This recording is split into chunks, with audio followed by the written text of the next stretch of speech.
the state of chess.com. Once again, it's been a minute. Hello to everybody who's tuning in already, to everyone who has posted their comments on the many different social media platforms that we asked for your questions over the previous week. Twitter, Twitch, YouTube, Reddit, everywhere. There's a ton to get into. Be careful what you ask for when you post a thread to Reddit and the moderators agree to pin it to get questions from the community. I think that part of the reason they pin it is because they understand that there's going to be a lot of fair and often critical, nuanced questions for chess.com. And some with some big feelings, and we're going to dive into all of it today. There's a lot of big questions, a lot of things out there, some really interesting comments, and some really interesting feature requests as well. So we have so much to get into today. Of course, we're going to dive into product updates. We're going to talk about some big events coming with a huge special guest that a lot of you saw. We announced yesterday.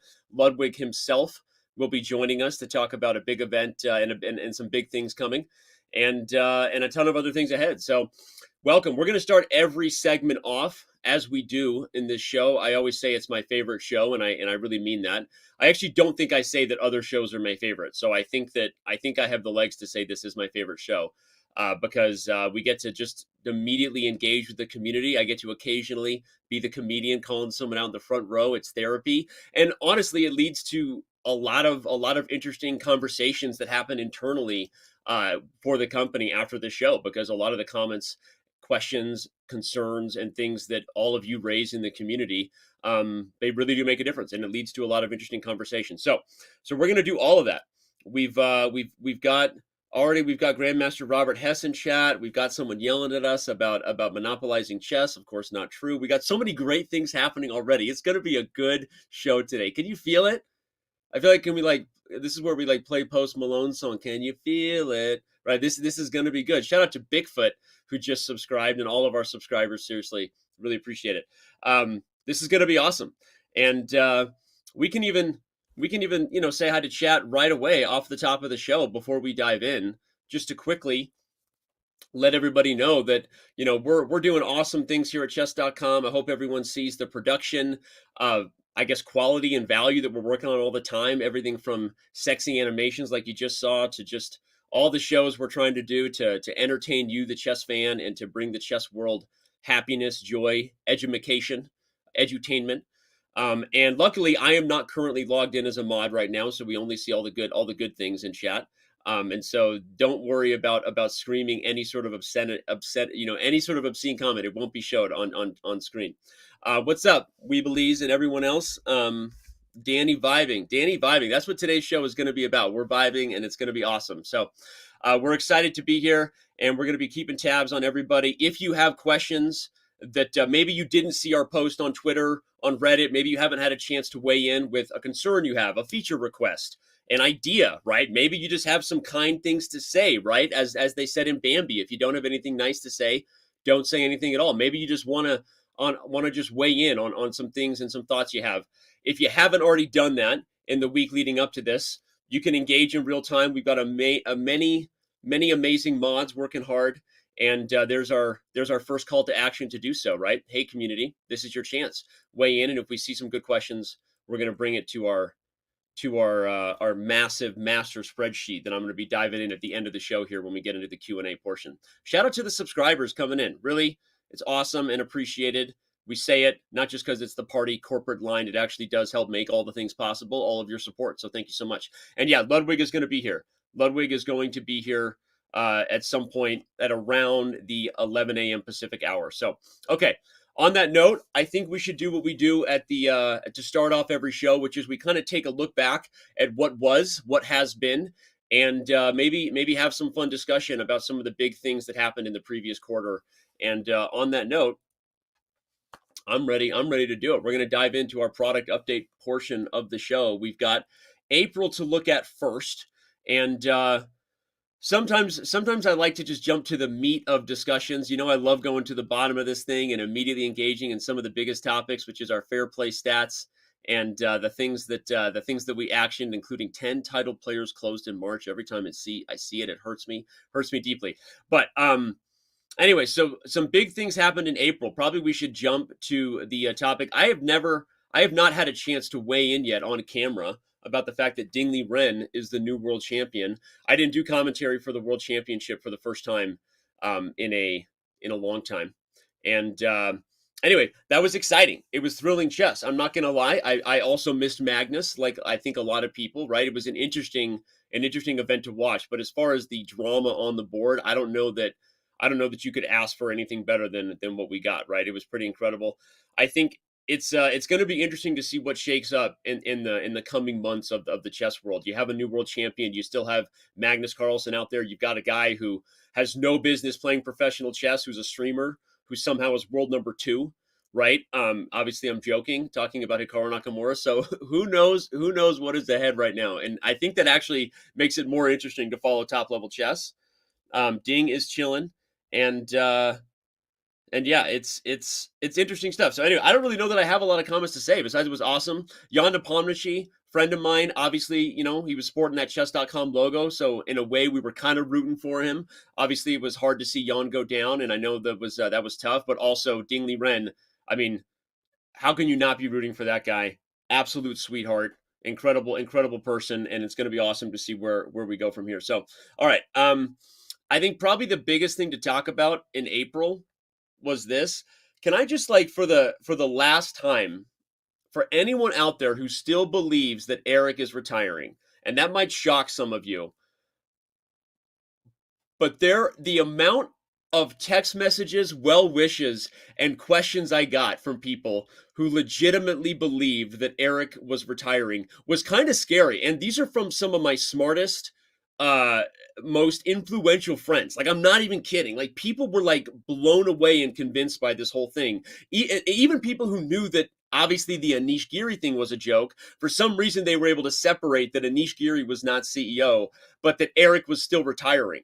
And anyway, that was mind blowing. And so I just want to say that that's a big lesson learned, that I guess we should be pretty careful about what we do with April Fool's jokes going forward, speaking to all of us, because apparently not everyone gets the joke.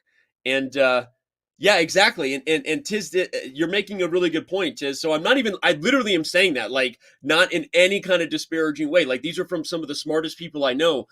It's just like the power of media, I guess, in the way things are presented, as Tiz Diz, if I read that chat message correctly, just said. If you Google chess.com CEO, that Anish Giri is still like either let's Google it right now. I mean, what we can do whatever we want on this show. I can do whatever I want on this show. Let's do it. Who is chess.com CEO? Let's do it. This is the problem. This is the problem. I literally haven't even done that before. Oh my gosh. Oh my gosh. This is a problem. So SEO team, you're doing too good of a job. I'm calling out all of our content team right now. Like, I'm literally going to post a message in the SEO channel that is like, we actually need to do something about this. This is insane. This is why this show is awesome. We're gonna have a really great time here together. This is so Anish Giri is not CEO. Eric is still CEO. Okay, for some better or worse on that. That's the truth. Okay, Eric is still CEO. Just kidding. And Anish Giri was never qualified. Anyway, so that was really great time.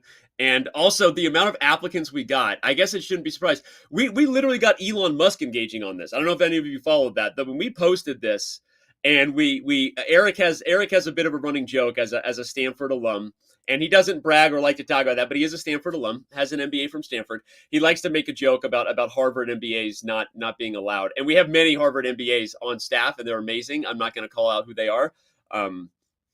Am I? No, I'm gonna let them be. But the point is, like, there's a few people who like kind of have a personal running joke on that, and so Elon Musk engaged that idea that comment was fire. So this got a lot of traction. So anyway, this is a lot of fun. Hope you guys enjoyed that, and we'll be careful going forward. There were 550 applicants in just a few hours that it was open to be chess.com CEO. There you go. And I actually feel like Anish stole the show, and Anish Giri is obviously bleeping hilarious. And if anyone doesn't follow him on Twitter, the dude is next level troll. Like, his comments right now about Hikaru not being worthy of a wild card spot. In case you don't realize, he's actually trolling when we're talking about the World Cup. But I feel like a lot of the other people in it, Levy, Hikaru, the Botez sisters, all the content was great. So thank you to everyone who played along with that. We probably shouldn't be overlooked because we're starting with April and we haven't done a state of chess.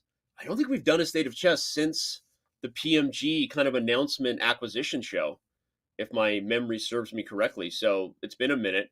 Um, Obviously the Women's History Month was pretty awesome. If you happen to not see the women's roundtable and you're someone who cares at all about you know, investing in the future of chess, not just for diversity and those things aren't just a thing we talk about to check a box, but because it's legitimately, you know, the best thing for chess. And when you see some of those experiences shared, so shout out to all the women who did that. That was pretty heartwarming and heartbreaking and also pretty awesome and made me excited. So we also did the women's history bots, which is pretty cool. We continue to do all kinds of bots whenever we can think of a special occasion to do it, like trolling a video game company who I'm not going to name on camera because that probably would not be a good thing to do when you walk the line of that. But the Women's History Month and the content that came out of that and the stories that were shared, pretty awesome. I'd love if our mods could throw a link to that video again in chat. And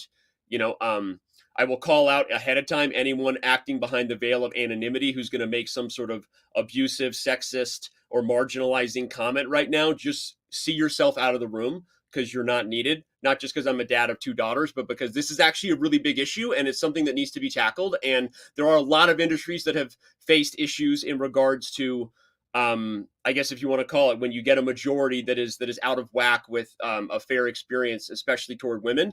But just don't even make the comment. Just understand that regardless of your personal beliefs, this is a really big thing that needs to be tackled from a cultural, systemic level in chess. And if you followed the chess news and seen any of the other controversies or experiences going on, it's not that. Here's the thing about this, guys and gals. It's not that I would argue that there are industries that have cultural issues to deal with on this stuff, and it's not because like everybody's a bad actor or a bad guy. It's because if you don't talk about it and if you don't deal with it or create an opportunity for there to be a safe space for truth, then the system allows for bad actors to exist, right? So I think people get defensive and are like, oh, like I don't want to talk about this stuff because I'm not someone who's abusive toward women or someone who has created a negative experience for women in chess. But if you're not willing to at least tell the truth and shine a light in a self-reflective manner about a cultural or a systemic issue, you're allowing for those who are to exist behind a veil of mystery or because it's not talked about. And so again, I think that this is like a big, just don't even make those comments. That's not what we're going to do here. And I hope you do appreciate that this is a conversation that was well worth having. And again, super huge thank you to the women who had the courage to share those stories. So thank you so much for that. All right, I'm going to move on from that and talk about the fair play issue that I'm not going to talk about till we get into. There's so many big fair play questions coming at us from Reddit. We're going to have a lot to talk about at some point. And this is a very serious issue, right? We got a lot to talk about. But this is at least a sign that regardless of all the criticism and regardless of your views on how chess.com is handling this and whether or not we need to be doing things differently, which we are 100% reviewing, reflecting on, and open to all the time. We'll get into that later. We are also doing our job, and we cannot prevent crime. I should not say the word murder, but we can't prevent it. And we also would not claim to be perfect. But while we are losing maybe some PR battles in terms of the optics that some people might feel, we are slowly, I would argue, winning a war in regards to dealing with cheating. And there's a lot of big things going on behind the scenes that I'm going to talk about later on. So that'll be my first little tiny little taste, right? Of what we're going to dive into later. Yeah. How's this show going? People are loving it. Or they're hating it, but they're engaged, right? That's what they say. The worst thing is people aren't talking about you. Apparently, someone said that about WWE. I don't know if that's the case, but at least everyone's here to know that we're getting real on this show, like we always do. We're not going to hold back, and we're going to have fun. So there you go. There's my April update. By the way, I am going to give another shout out to Discord, not just because we love the community there. We just wrapped up a really fun event where I lost to the world. Big surprise. I owe some signed hats. I actually have the hat sitting right over there in a box. I owe a few of the most engaged Discordians. Is that a thing? Discordians? Just Discordians. I owe a few Discordians some signed awesome chess.com swag that you actually can't buy anywhere. These are some pretty sweet and sexy hats. And so if you haven't joined our Discord, you should. We're gonna do another game versus the world, and we're gonna continue to do all kinds of fun events and so much going on that maybe we don't do as much as we uh okay. Discordianism is centered on the idea that both order and disorder are illusions imposed on the universe by the human nervous system, and that neither of these illusions of apparent order and disorder is any more accurate or objectively true than the other. Wow. That is some deep stuff, which I think I believe and agree with. I didn't know. Maybe I'm a Discordianist. Maybe there's order and disorder illusions going on. We're gonna come back to that. Join our Discord. Okay. Now we've got May. I'm looking at our notes over here. We okay. And I by the way, keep bringing your questions. I know some people tune in or don't tune in. There you go. That was the comment right there. Thank you, Max. Tune in or don't tune in based on whether you think your questions are going to get answered. We're going to get to a lot of it later on. We're already engaging in chat, as you can see, engaging with chat, but a lot of big community questions later. So we're going to continue to roll on through these updates before we are joined by some special guests.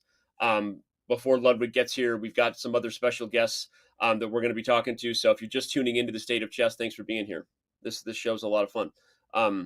Okay, now everyone's going to start spamming this one.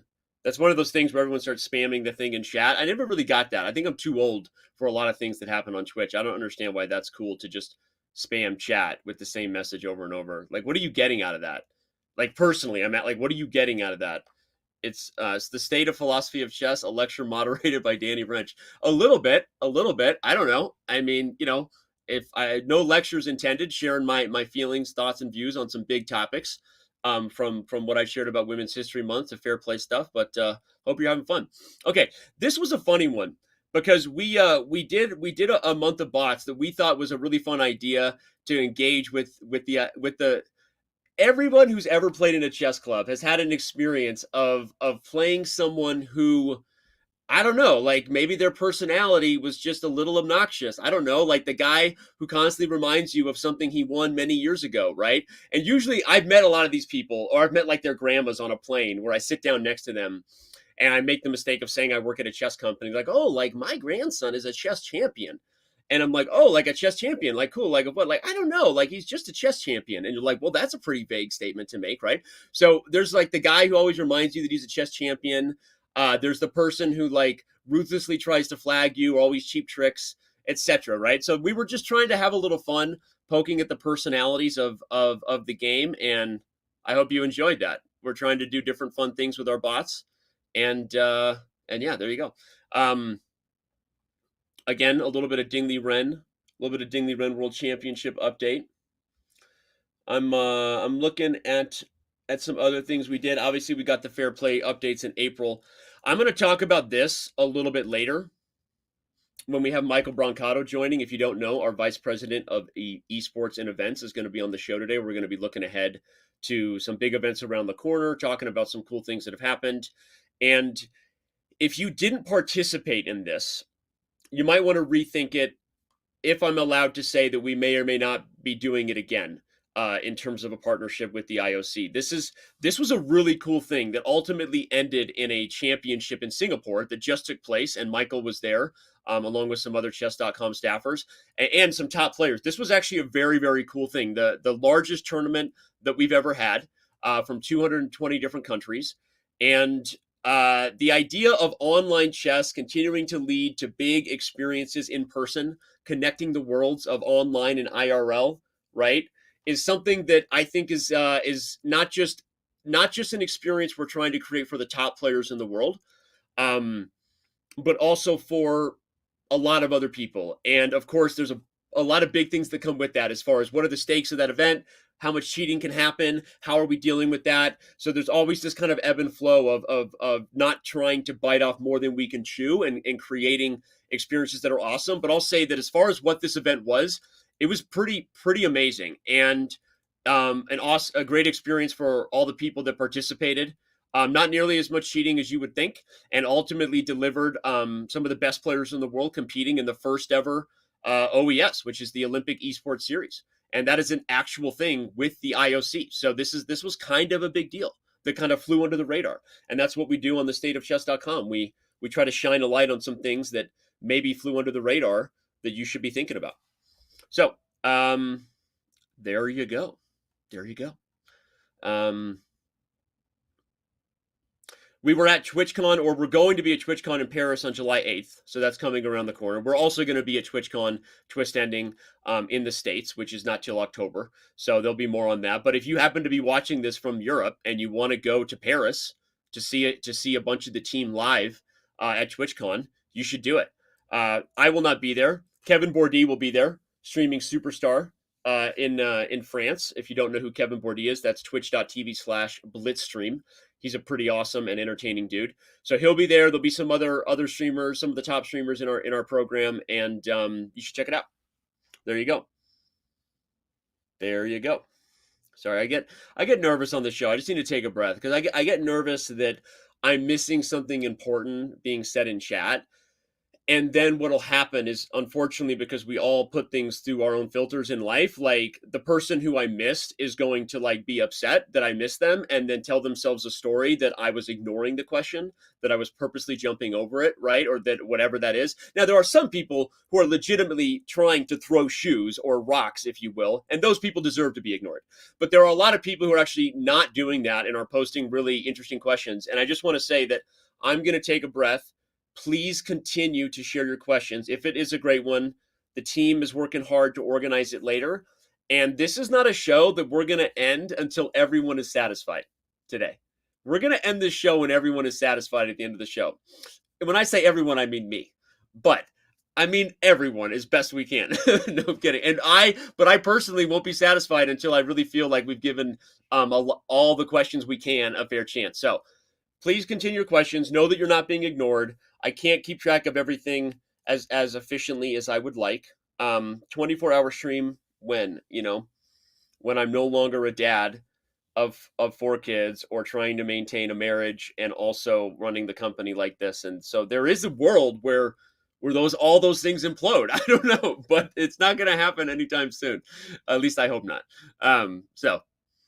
Okay, content. Obviously, we had some amazing moments in the World Championship. If you're not following our YouTube Clips channel, how many of you knew that? I Googled who is the Chess.com CEO, and that was shocking. We need to work on that SEO team. We literally need to maybe take this article down. I don't even know how to do that. We need to do something.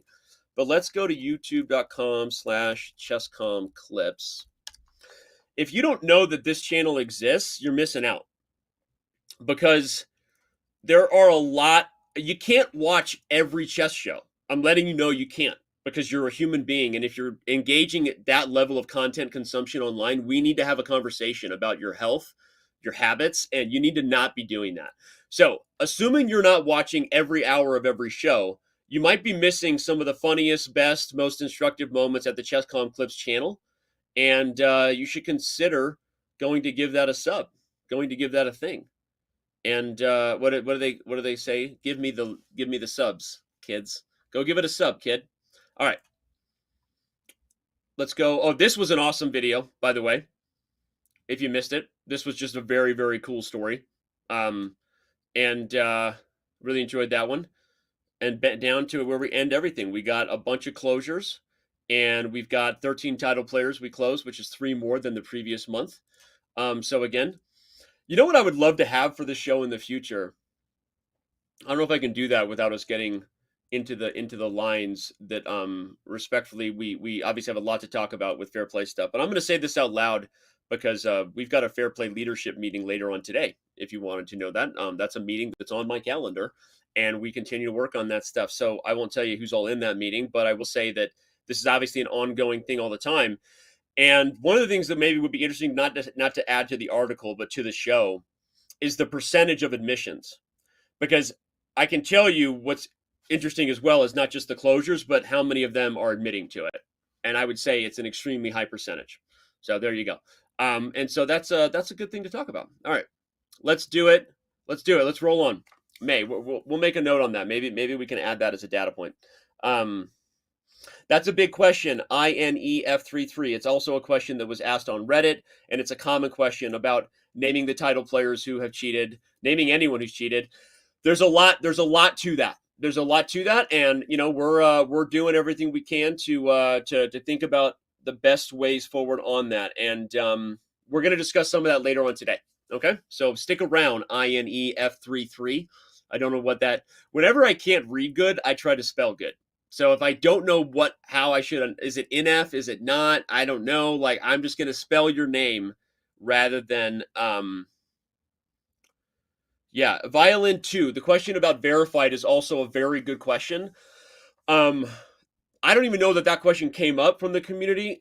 So we obviously got some criticism, rightfully so, for launching a verified program that then we later adjusted. Although I will say, contrary to some perspective, we delivered on everything that was promised, and we actually maintained a full year of running events that were only for verified players, and those events had cash, and there were benefits there, but we just stopped allowing new verified players for a number of reasons. But I will say this, high level Tarantino, that conversation, the idea of having a verified quality experience, especially given the scale of what's happening with online chess, we're talking tens of millions of people, is not an idea we have gone away from. We actually believe the idea was a good one, but that we, chess.com, executed it poorly.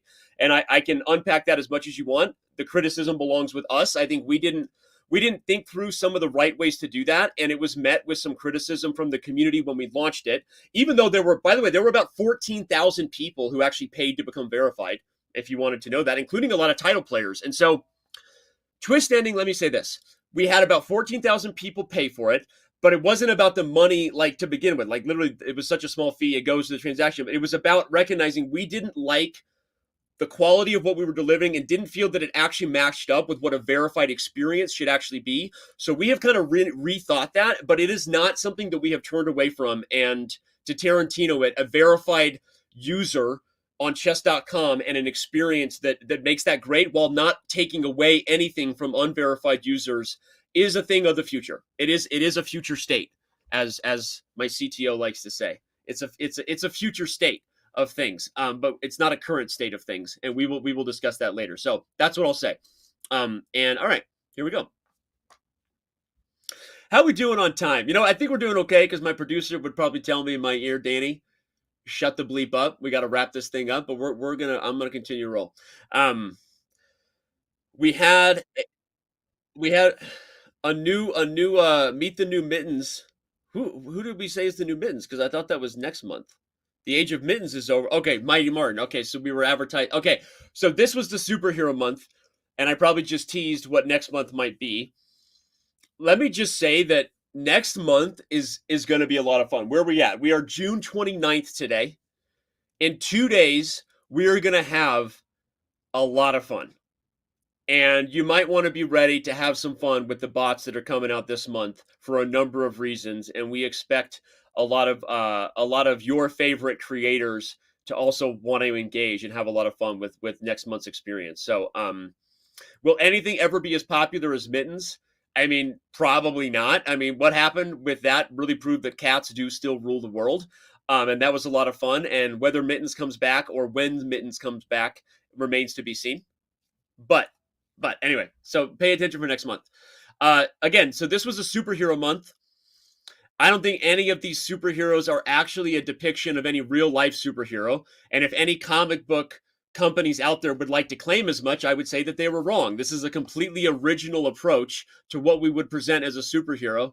And nothing about this has anything to do with the likeness of any other superheroes. That's just the truth, okay? There's a Blunder Woman, right? Doesn't sound anything like anything else to me. And certainly Dead Lost looks like an original idea. So anyway, there you go. This was fun, and the banter. Shout out to the bots team, by the way. Shout out to the bots team. Will I ever admit that Martin Bot was meant to be Martin Scorsese? I admit a lot of things. Most of them true. I admit to some things that aren't true at times. I don't know why I do that. I'm in therapy for that reason. It happens when you're kind of a traumatized person. You're always walking into situations thinking about what the right dynamic is versus what your truth is. I'm in therapy. We're working on it. Okay.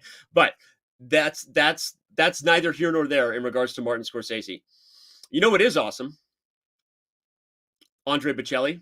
He's awesome. I have never met him, but he has become friends with my partner in crime and work marriage of more than 15 years. Mr. Eric Olibes, our CEO. So they've become friends. And actually, if you haven't tried the new accessibility that we added for iOS, you probably should. If or not, if you have any vision issues, or if you know someone. I don't know why I got worried about that, but like if you have any sort of vision impairment, or if you know someone who struggles with that, just know that it has obviously been a long time feature request, as it should be, and it was hard to unpack the technology on that, but we did do it, and this is actually a pretty cool experience, something we're going to continue to make awesome for years to come. And Andre Bocelli, who is blind, for those who don't know, approves of it and is pretty excited about it. So that's pretty cool. If you don't know it, he's sold a lot of records. He's a pretty famous musician, artist. If you didn't know it, I personally am not necessarily someone who I am not a consumer of his music, but he's pretty good at what he does, or so I've heard. So there you go, Andre Bocelli for the next PogChamps. Maybe, I don't know. We'll find out. Okay, so what else we got here in May? What else we got here in May? Wait, no, we did May. This is June. Yeah, we got superhero bots. We got yeah, I guess a couple things happened, right? The Pro Chess League and the ChessKid Cup happened. So that was a big one because Norbek Abdusaturov, right? That guy punched his ticket to the finals. We will be announcing the finals very soon. I think we're going to be announcing it during the AIM Chess Rapid as far as what city the Chess.com Championship Tour finals will be in. There will also be an experience where you can visit on site. That's right. I'm doing the thing I shouldn't do. I'm breaking news before I'm supposed to break news. But we're gonna have an event, a live final for the championship tour. There will be an experience for you to visit on site if you are someone who's that big of a chess fan and wants to travel to an awesome city and have a chess vacation. We're gonna do that. We also had the Pro Chess League come to an end. This was pretty awesome. I love doing the commentary for it. You had the Gotham Knights, right? Captained by Levi Rosman, led by Hikaru Nakamura, finished with a dominating score. Obviously, that day that weekend, they were in many ways led by Fedoseev. Shout out to the Big Fish.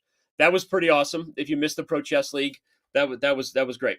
So shout out to that. I guess is what it was. We have an announcement coming up about this event, but if you haven't seen, we have an event that happens currently on a monthly basis on Saturdays for those who are bullet specialists and want to throw down in some bullet. We have a bullet brawl event that happens on Saturdays, and it's a lot of fun. So I think this event is currently flying under the radar. Everything flies under the radar when compared to Title Tuesday. I mean, that's probably true, right? Title Tuesday has become the bees, schmees, knees. But that's a good question that we're going to get into later, metaphysician, as far as Chess 24 and some other stuff. That was a question that came to us from Reddit, and it's a good question, and we'll talk about it. So that's going to be later. Okay, what else did we talk about? We talked about the bullet brawl. We talked about community. We talked about. Did we talk about Lede Haiti, the fundraiser? That was a big thing that happened. I mean, there was a lot of things that happened in June. We had one of the best things about the ChessKid Cup was actually the contest we did for kids to draw pictures of their favorite players, and some of them actually, gave us kind of reactions to the kid drawings that they did. I actually haven't watched this, so maybe we'll just watch right now. Fantastic! Can they hear this? And we had kids from across the world sending. Can fans hear this? Drawings of all the players participating in ChessKid Cup, and we've got one for you. I saw these last night, and I couldn't stop laughing for like 5 minutes straight. I was cracking up. I mean,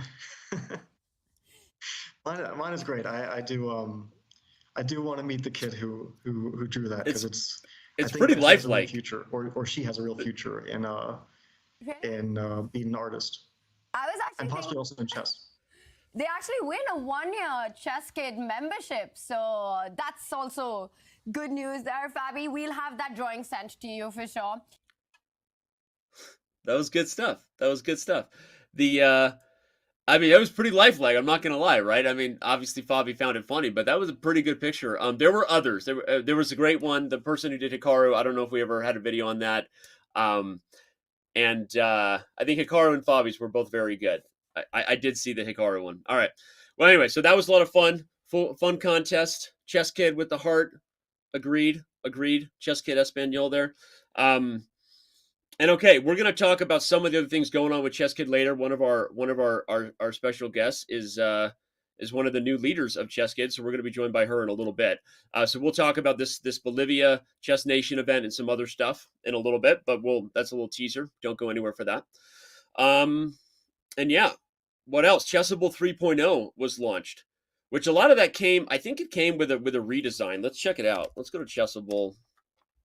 And there you go. This is different, right? If anyone saw Chessable before, we had a frowning Magnus, right? We had model Magnus. He was sort of stoic, leaning up against a wall. It's not every day you get a smiling Magnus Carlsen randomly popping up on your screen, right? You get long-haired Magnus Carlsen, right? You get kind of like grumpy, who took my cookies Magnus Carlsen because he's focused and about to kill someone on the chessboard. But you don't get smiling Magnus every day. So shout out to that. Shout out to smiling Magnus. There we go. Okay, this is, I like it. Man, I guess they're like, hey, Dan, where you been? You haven't seen the new redesign? This has been live for a month. Okay, I hear you. We got a Gotham chess course. I think I have a premium Chessable account that maybe I could just log into. Maybe we just turn this whole show into checking out Chessable. Okay, we got Endgame. Okay, strategy tactics. I'm liking it. This is friendlier than we had. This is a friendlier experience because I think a lot of times, even if we know that there's great material, the question we ask is like, but what's for me, right? What do I need? And I think that as we work on Chessable going forward, the next question is not just like, what type of content is it, but is it appropriate for my level, right? And I think the first thing to solve for someone is like, hey, I'm a beginner chess player looking to learn about openings, right? And if I'm that person, where do I find that? Like, what's taking me to that, right? So I think that's a big thing we're continuing to work on. But this is amazing. I actually feel like this is pretty clear here. I like the basic how Chessable works. Have anybody here ever checked out Chessable Classroom? Any feedback on that? Yeah, in chat. Yeah, I'm saying that as if I've already gotten it in real time. Yeah. Okay, good feedback there. Yeah. Okay, good comment. Haven't seen any comments yet, but if you have any, go ahead and give them. And okay, this has been a big one, right? The fact that Chessable now has the ability for you to download your courses and learn in offline mode, that's pretty badass, right? I mean, pretty much the only thing you can do on chess.com's app in offline mode is play the bots, right? That makes you feel good. And so this is a pretty cool thing. If you're a motivated learner out there, which we should emphasize, a motivated learner, the whole chess punks movement is not just people that are serious tournament players, right? I think a lot of people enter chess with different expectations for themselves, right? We learned that during the Queen's Gambit, and we shared that one of the most interesting anecdotes from the Queen's Gambit cohort, if you will, to speak business terms of the audience that you're onboarding. The Queen's Gambit cohort, what we learned was one of the most motivated cohorts to get better. Like if you look at the most popular search terms for chess, historically it's play chess for free. Like how can I play chess? Like, best chess app or whatever. The search terms that really exploded during the Queen's Gambit were things like how to get better at chess, like chess lessons, like learn chess, right? And it was a really interesting experience in that. And so we saw a very engaged audience, even if they were brand new to the game. Like Beth Harmon inspired people to get better, right? So anyway, I think that seeing if you're a motivated learner, right, regardless of what level of chess you're at, I think that's a pretty cool feature to have. So I know I'm getting a little bit off track here, and we're going to move back to the last thing we do in our product segment. Every time. We do it every time. 14 title players. It's we got a feature chat I should mention. How about a quiz that recommends you a Chessable course? That's a phenomenal feature idea.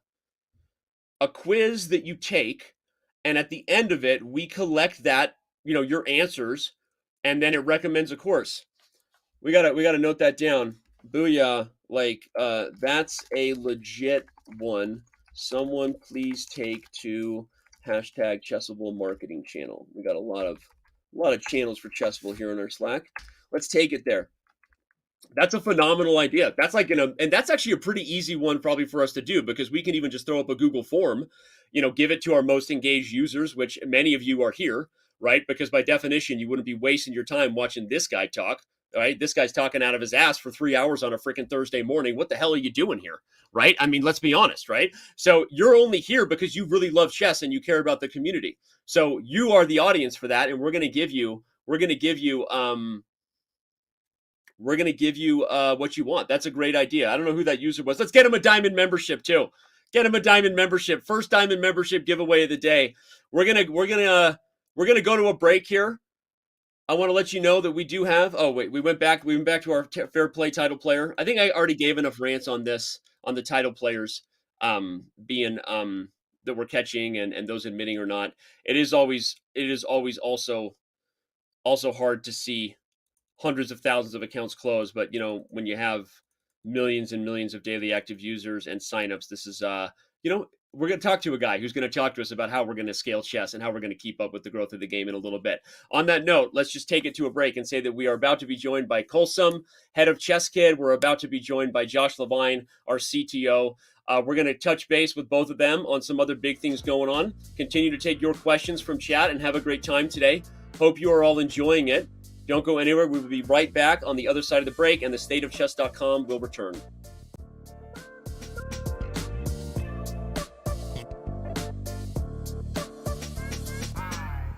What's the best way to follow any chess event from the Champions Chess Tour to the Candidates, Speed Chess Championship, Title Tuesday, FIDE World Championship, and so much more? Chess.com/events has all of the top chess tournaments played both over the board and online. Analyze and review games from the world's greatest players with live commentary, cloud analysis, Opening Explorer, and table bases. Find all the key event information, including schedules, prizes, results, news reports, player bios, tie breaks, and more. Even compete by voting for your predicted results. Explore chess.com/events today on web or with our iOS and Android apps and experience chess like never before. Have a friend or family member who loves chess? Gift them a chess.com membership today and see them take their game to the next level. You can choose a gold, platinum, or diamond membership for 1 month or 1 year. Want your gift to arrive on your friend's birthday or on a holiday? Gifts can be scheduled to arrive up to 90 days in the future. All premium plans include an ad-free experience, unlimited puzzles and lessons, and unlock all bots. Go platinum to add unlimited game review or diamond to unlock insights and coach explanations. Give the gift of chess today. Have you come to play? Pay your $5 and get in the chair. How are you? My name is Jude Akers. Chess has given me a life, and that chess table, which evolved to a place where no one wanted to be, has totally given me a world. You might cry about all the things that happened to me as a kid. Don't cry. I sailed through everything. The moment I found the first book of chess by Joseph Fleming, I was gone. And I bought a plastic chess set in a drugstore, ESLO company with a little manual by Frank J. Marshall, the legendary grandmaster. I put it on my bedspread and it gave off rays. I was gone, a gone pecan. And it literally will keep you alive if nothing else is going right. Chess has the power to literally, as Taras said, make people happy.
Hey, everyone. We are back here. The state of chess continues here in this quarter two, quarter three edition. I don't even know what edition this is, but it's the next edition where we connect with you, the community. Again, if you missed it, we've been posting things in the previous week on Twitter, on Reddit, and various other platforms, Discord, of course, for you to give some questions. And we're going to be bringing those up in a little bit. We will have a community AMA question at the end of the day, so don't go anywhere. There's some big questions, some big feelings, a lot of tough ones. We're going to dive into all of them with no fear. But for now, we're going to be joined by a guy who has no fear. His name is Josh Levine. He is the Chess.com Chief Technical Officer, the CTO, if you will, and he's here with us.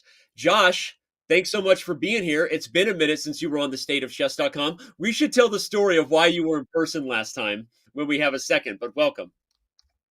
Thank you so much. It's great to be here. I'm hoping to shed some light on the chess boom and how many servers and everything else that's going on. So what are you thinking, Danny? What do you want to talk about? Well, okay, let's tell the funny story of the first time you were on the state of chess.com. And Okay. it was so here's I'm going to embarrass you a little bit. I'm going to do it because we reached out to Josh, who was our CTO then, twist ending. He's still our CTO now. And we were like, "Hey Josh, like do you want to be on the state of chess?" And Josh is like, "Yeah." Right? So we just figured he was going to be a guest. And then literally like unbeknownst to us, like Josh like literally flies in to our studio in person, like on the day of State of Chess. And everyone's like, I mean, obviously you would reach out to some people for some meetings, but when people asked you like, hey, what are you here for? You're like, I'm here to be on the show.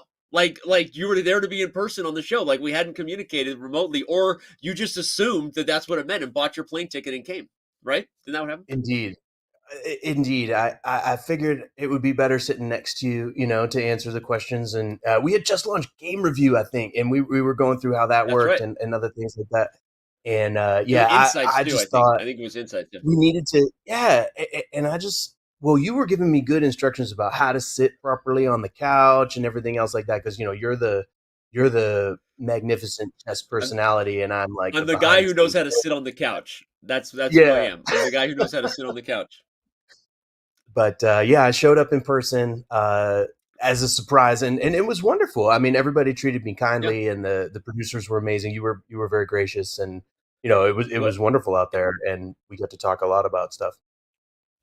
And you got to sit on the couch that would become well known as the Sofa Boy couch for the FIDE World Championship coverage in 2021 with me and Fabi and Hess. You were the first person to sit on that couch as we had literally just got the studio done before the world knew that we were going to host the show on the couch, and there you were. So, all right, man.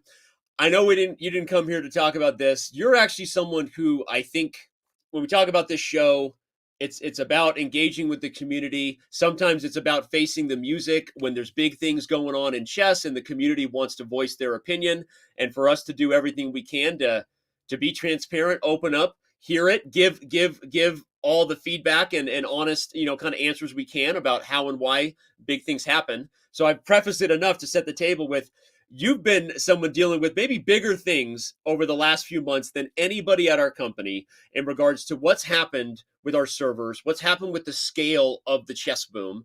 And you even did a Reddit AMA on it, right? Where you jumped in and really dealt with some hard-hitting questions from some very tech savvy individuals, right? And so let me just ask you, how are you doing with the stress of it all? Where are we at right now in regards to like chess.com server infrastructure? If you could do your best to give a high level update on what chess.com has been doing to invest in stabilizing the chess boom.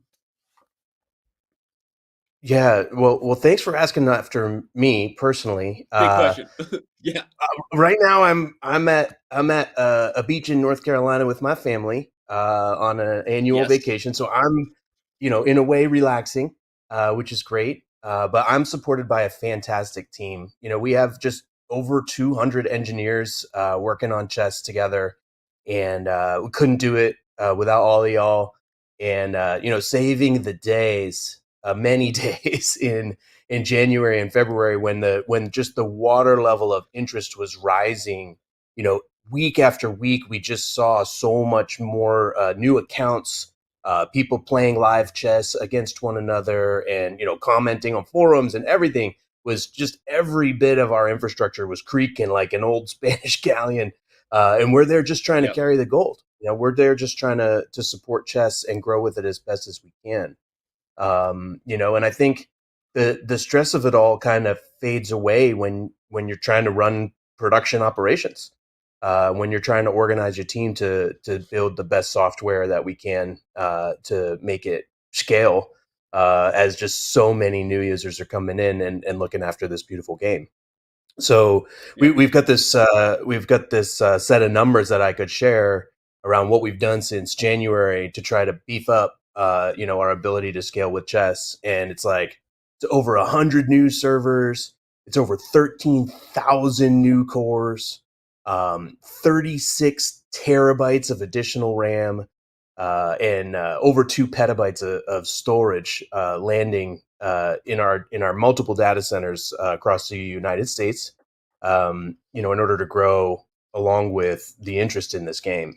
And not only are we pouring more cement into the foundation here, you can see on the screen, and you can imagine how that, what kind of operations it would take to land all of that, configure it, and have it, running for all of our users. But we also have to understand how to architect the application. Can I say that? We got to architect the application in a way to utilize all of this additional capacity. And not only are we running in data centers, we're also running in. We actually have services in all the clouds, but primarily we got GCP, we got AWS, and we've got Azure. And we dynamically spill workloads now into those different services as the needs arise. And chess has this really interesting usage pattern where people mostly they play more often during the week, surprisingly enough. So we're trying to rise. Working, they're in their cubicle. They're in their cubicle playing chess instead of what they should be doing. I'm just calling them out. I'm just being real about it. But go ahead. Danny, I play bug during work, man. I do. I play Bughouse during work. Forgive me, all my partners who have failed you. Lucky for you. That's just quality analysis. That's just feature testing, right? That's just you doing your job. So yeah. But if you guys don't know this, Josh Levine is obsessed with Bughouse. If you're ever looking for a game, this guy is probably one of the people in there in the pool. I know that Doubles Chess Bughouse maybe is a variant that even some people watching are like, what are you talking about? But it's pretty awesome. Sorry, go ahead. No, I appreciate that. And, just a shout out to all the Bughouse players. My daughter loves Bughouse as well. It's a great game because you can get checkmate without even really doing that much effort. Because your partner gets you a queen and then you're just going to go to town with that. So I really just love the dynamicism of it. Is that a word? Dynamics? Yeah, dynamicism. I love the dynamics. I learned that Discordianism is a word. Discordianism is also a word, by the way. That was with the metaphysical. Yeah, it's a state of phasing. Yeah, well, it's like believing in the illusion between order and disorder, right? It's all just sort of like your own perspective of whether it's chaos or not, which I think is next level mindfulness. But that's next level unlockage, final boss. I think that's also, Danny. That's also software engineering. That's the same thing. Yeah. You just have to craft this mindset of what the code is going to do, and then you put it out there, and hopefully, people are playing chess games. That would be good. Or order or chaos. It's okay. I actually want to bring up your Reddit AMA, and I don't want the show to get necessarily too technical, but I would like to double click on at least one comment you made while here, because I think it's a comment that has been made when we are facing criticism at times for our servers not being able to keep up. Right. And being overloaded for whatever the case may be, whether it's, as you said, peak traffic, when probably the worst time for the events team to have scheduled now the most popular event in the world, 10 a.m. at a Tuesday, is when we schedule it. Right. It's like literally the peak time where everybody's Josh. I'm just sharing behind the scenes. Josh has been like, hey, that Title Tuesday is literally running at like peak global chess time around the world on a Tuesday mid-morning. And so unfortunately, that was bad timing by us. But okay, no, too late to change it now. It's literally called Title Tuesday. but we've had a lot of conversations, Josh, about dealing with the scale, dealing with the influx. Obviously, regardless of the causes for it, we're not here to talk about the mittens chess boom or Ronaldo Messi playing chess. I want to ask about the tech because a lot of people make comments about just go to the cloud or just buy this or just do that. Like, but you kind of touched on a sliver of why we actually are using a number of different tools, and without getting as technical as you are more than capable of doing, what is the layman's way to say why we use a combo of them? Why we use a combo of investing heavily and we bought 103 new servers? Why do we scale in other moments and execute with some cloud, some cloud support? And if you can give us maybe a quick bite on what you, by the way, I just wanted to show Josh with the picture. This was the AMA he did. This was adorable. Look at Josh. If you missed it, he did an AMA and it was a pretty popular AMA. And I just wanted to show you there. So, can you answer what I'm asking basically about why it's not as simple as people might think and why we've committed to a strategy that is a little more hybrid than maybe some other people or folks might have thought we should? Yeah, I mean, there's a lot of answers to that, and the super high level answer is that why rent when you can own, right? And if I'm going to Okay. run a Yeah. chess engine on a computer and it's going to run at 100% of that computer, if it were your computer, the fans would be going, it would be getting warm, maybe even hot. You'd be using a lot of electricity. You'd need some air conditioning, right? You'd probably want to have some backup computers in case it like melted down. If you want to do that and you want to make it really efficient, you want to own those computers. You don't want to be renting them from Google or Amazon, who's kind of charging you on the top, right? There's that aspect Right. of it. The other aspect of it is that chess, the beauty of chess is that it is unsolved and that it is infinite. That is what attracted it to me when I was young. I was like, this is a problem that not like, no offense to anybody who plays checkers, but checkers solved. Chess not solved yet. God, And Can in we just say fact, Mr. Checkers is stupid. The green pawn is awesome. Mr. Checkers is stupid. I just want to say that if Mr. Checkers is out there listening. So, sorry, go ahead. I'll let y'all throw down. There's a lot of cage matches out on the internet. You could get into one there. But yeah, so with chess, there's some math that suggests there's not enough atoms in the universe to store every possible chess game and solve chess. And that means you definitely can't have a hard drive big enough. And if you are trying to have a really big set of hard drives, you don't want to be renting them from someone who's charging you fees on top and who is maybe available and all these other elements that come with, cloud hosting. And so we've decided to pursue also, I'd just like to shout out again the excellence of the Chesscom engineering team and their capabilities and the way that they're able to, predict capacity and, make the site available in general, regardless of what kind of influx is coming forward. And I know we've been working on it, and I appreciate all of y'all. But it's just not solvable. And when you're paying extra in the cloud, that's hard on the business, I think. So Okay. we end up I think going that's with a hybrid strategy. okay.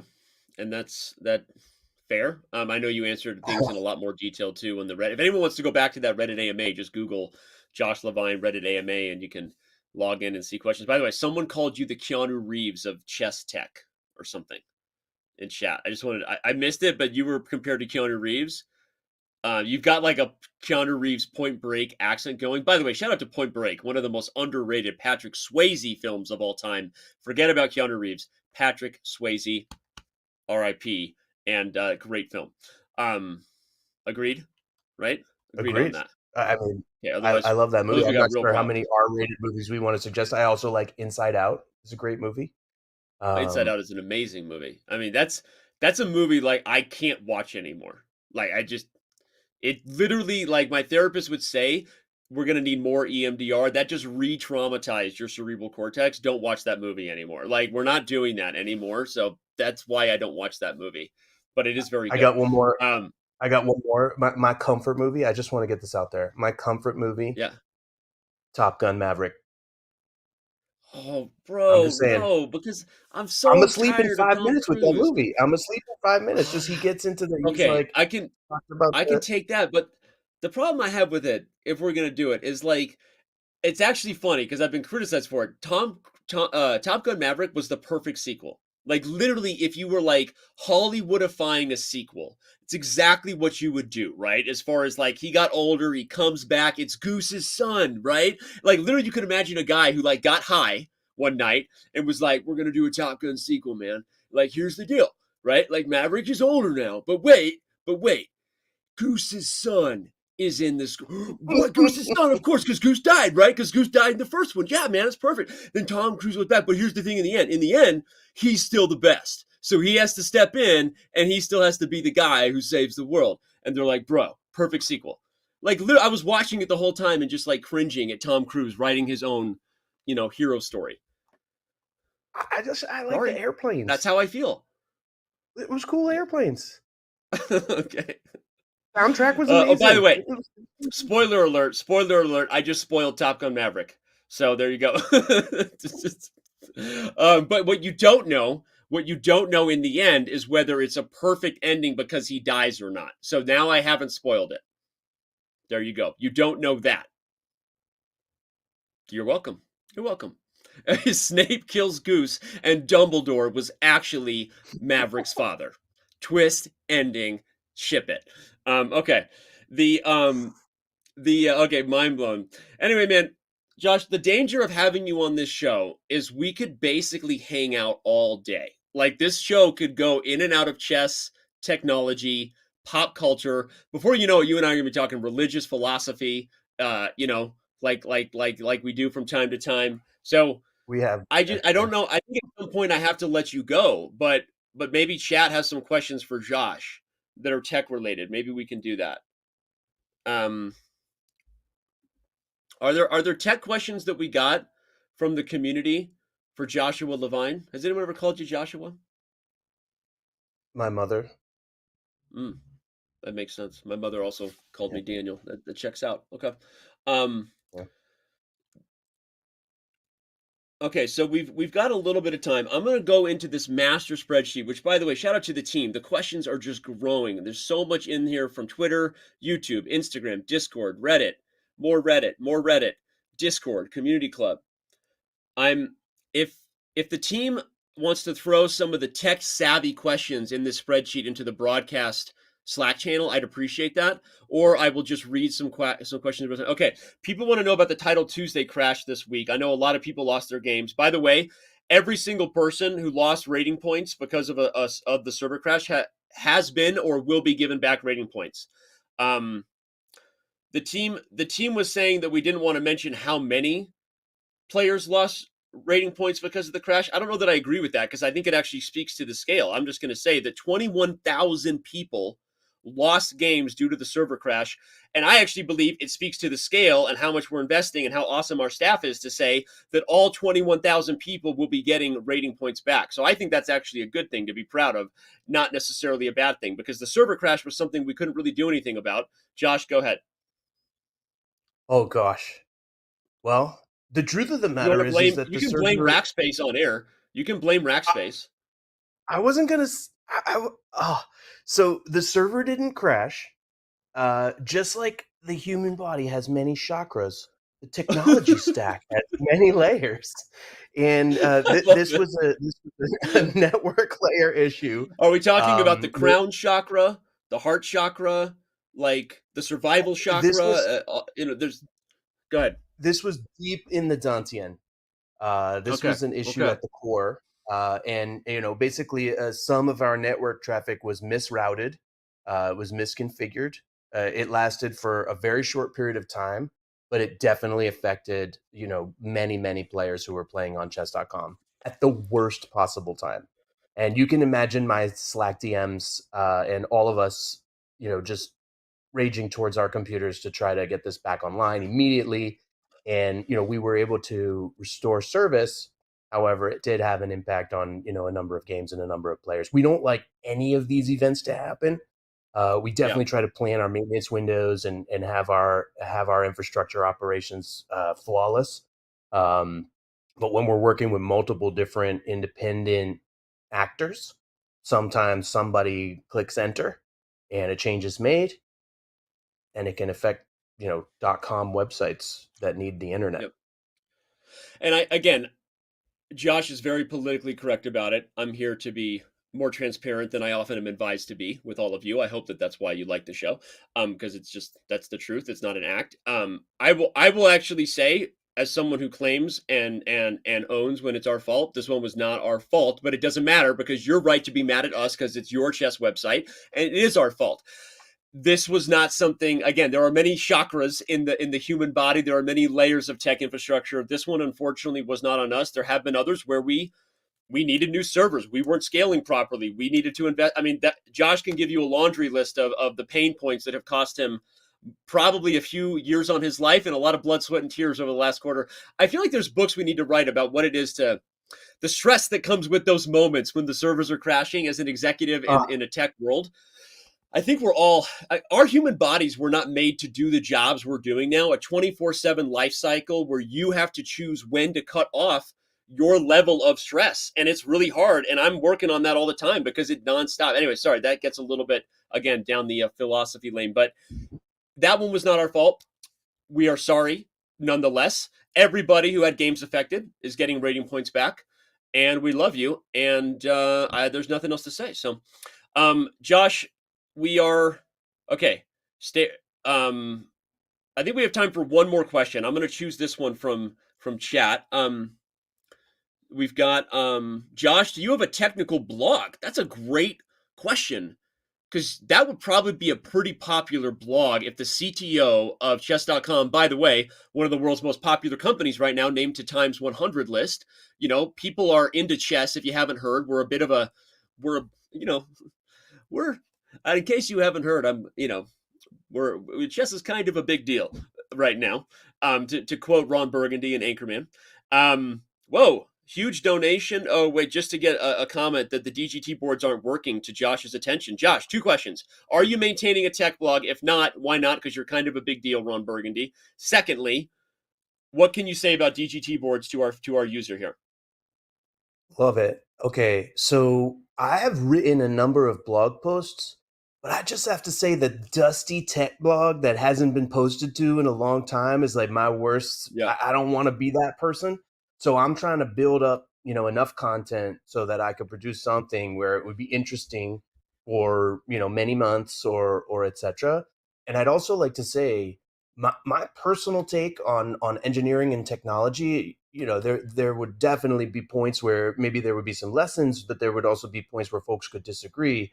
But really the magic is happening inside of the engineering team at chess.com, right? So my goal would actually be to surface their brilliance and their knowledge and the things that they've done to scale. Oh gosh, MySQL, we're making that thing dance. And, so many other systems and services I would want to hear from the team. So thank you for the prompt. Yep. It's not lost on me, and look out for that. That will be that's not lost on me. Let's pivot to DGT boards. So we've gotten a comment since then that basically is we're getting some criticism in chat about our e-board connection technology needing some work, and I can say there's a lot of priorities. But go ahead. Yeah, absolutely. So connected boards are really interesting. First thing, hardware is really interesting. When you make a board and you build the circuits and you build the ROMs and you make some software inside of the board, that ships out and it goes to a warehouse and then it goes to a toy store or to a online store, and then it eventually ships to a customer, and then a number of years later it's in use and it's out there, right? And when you're trying to connect a piece of software like that that's out there to a piece of software online that's being updated multiple times every day, those things can drift out of sync. It can be a little bit difficult to maintain those contracts. And so if you have DGT, just DGT, that's great. And you can probably program for them, although they have a partner that programs their board software, and they're very much continuing to work together one-to-one. But if you have many e-boards and many digital boards that want to come out, we want to create a protocol that will last and that we can ship and that it'll always work with chess.com, right? No matter how old that board is or when it was purchased or when it was sold or whatever. right? So there's that element of the aging hardware and compatibility that you need to address. Then there's like, okay, how many people make the cool chess move when you kind of like slide the piece forward and then you slap it down on the square, right? In the The Gary e-board world, Kasparov. that The Gary sends Kasparov. a whole bunch of signals. It's like, did you do E3 or did you do E4? Did you move your king to F1 or did you just castle? And when is the move over? And how do you interpret Yep. all of those different signals and everything else like that? And that becomes a Yep. challenge. And then when you put these boards that do that in a tournament setting, right? And bless you, tournament directors everywhere. Bless you. I know some of you, and I love you, but bless you, right? If you're the DGT operator and you need to put in the FIDE IDs correctly, and you need to put in the names correctly with all the different characters, and you need to correct when moves are coming in incorrectly from the DGT board, etc. All of that happens before we even receive the PGN data for what is the current state of the game, right? And we have Yep. many facilities on our side and also on Chess24 side to correct for some of these anomalies that can occur either due to the digital board, the protocol between the board and the software, or the human operator, in between. And so it can be very full of anomalies, let's just say. Yep. And we are constantly trying to stay on top of that, and our events team is phenomenal doing that. Our events engineering team, product, and obviously the commentators and everybody else who's like living on top of this sort of technical mountain that spans many companies, many continents, and physical wires on the site and everything else like that. So I would just say, if chess.com were to build our own digital board, we might be able to close the loop on some of those issues. Just throwing that I out know you there. would like that. I know you would like that. Just And Eric and I throwing have. that out there. It's here's the deal. I made a comment earlier that the world of chess is growing. The future state of the game is not going to be as the distinction and the line that used to be drawn in the sand between the online community and the over the board IRL, as a lot of newcomers would say, communities. Those lines are blurred more often than ever, not just at top level events. We talked about the OES, the Olympic Esports Series, and the expectations of people with their smart board at home. I've seen comments about the Chess Up. You've got the Millennium board. You've got DGT, right? And even in every one of those, as you pointed, has their own proprietary type of firmware where the physical world meets the software world. And if you do it weird, it's hard. So the idea that maybe having a board that we built that was perfectly integrated with the type of technology we would like to receive is probably not out of the question. That said, that's a 2029 roadmap idea, right? That's like as Eric does to me whenever I ask a feature request, and he says that's a great idea, not a priority for the next 5 years, right? And there are just so you guys know, that's not just punting on a thing. There are literal things we've launched this last year or in the last 18 months that were ideas we had like 10 freaking years ago, right? I mean, that's the truth, right? And so because chess is so big and so vast and there's so many things, that's not just a way to punt on a thing. So a chess.com board would be sick. There's also the idea, why aren't we in that space? Because we're trying to let all the other partners in that space do their best to provide. I mean, Chess Up, DGT, all those partners are invested in trying to create this awesome experience, and we're kind of not really involved in that space. But there is a place we have, especially when the user end expectation kind of blames us for any problems that might be coming, right? And so we get that, and we are aware of it, and I think we hear you. We validate that your feelings are there, chat, and we're going to continue to do our best on that. So, Josh, it's time to let you go. Not because I don't love you, not because this wasn't awesome. I mean, we got closer today, and that's the truth. And Ludwig is coming. Ludwig is around the corner. For those of you who are tuning in and wondering where is Ludwig, Ludwig is coming, and you definitely don't want to miss whatever he is these days. He's a human being. I don't know how to call him, a streamer, creator, all the things he does, a businessman. So don't go anywhere for the mogul guy, Ludwig, to be here. But before that, we're going to let Josh go and be joined by another special guest. So Josh, thanks for being here, man. Thanks so much, Danny. It's great being on the show. Much love. See you later. All right. That was Josh Levine. Wow, Danny is merciless, chat says. I don't know what I was merciless about. Danny, is VR coming soon? Speaking of another technology that people want, right? VR, augmented reality, like put it on the 2031 roadmap. I don't know what else to say. I mean, no, I'm kidding.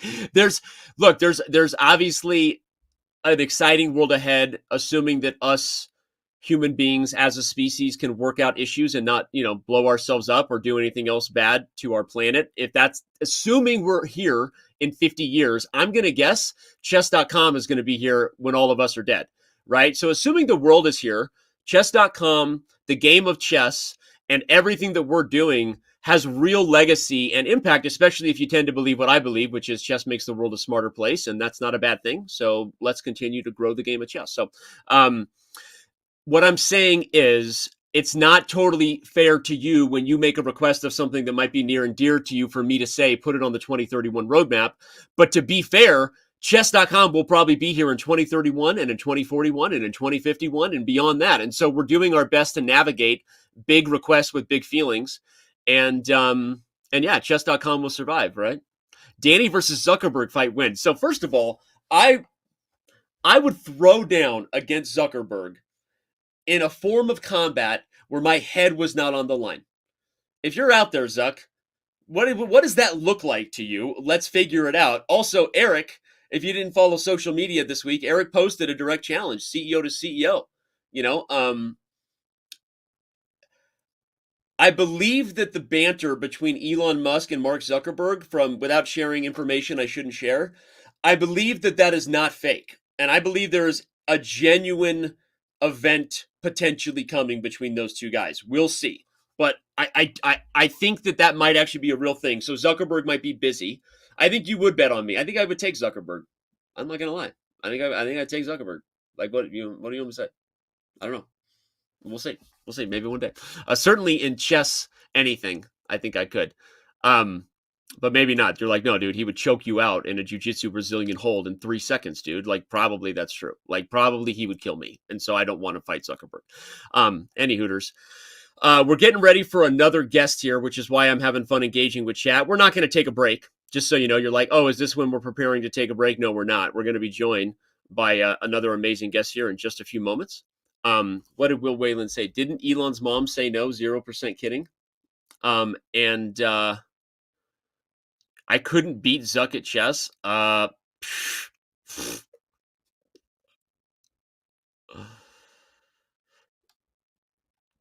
It's ridiculous that you would even say that. If you want me to respect what's coming out of chat, like, please no. Please no.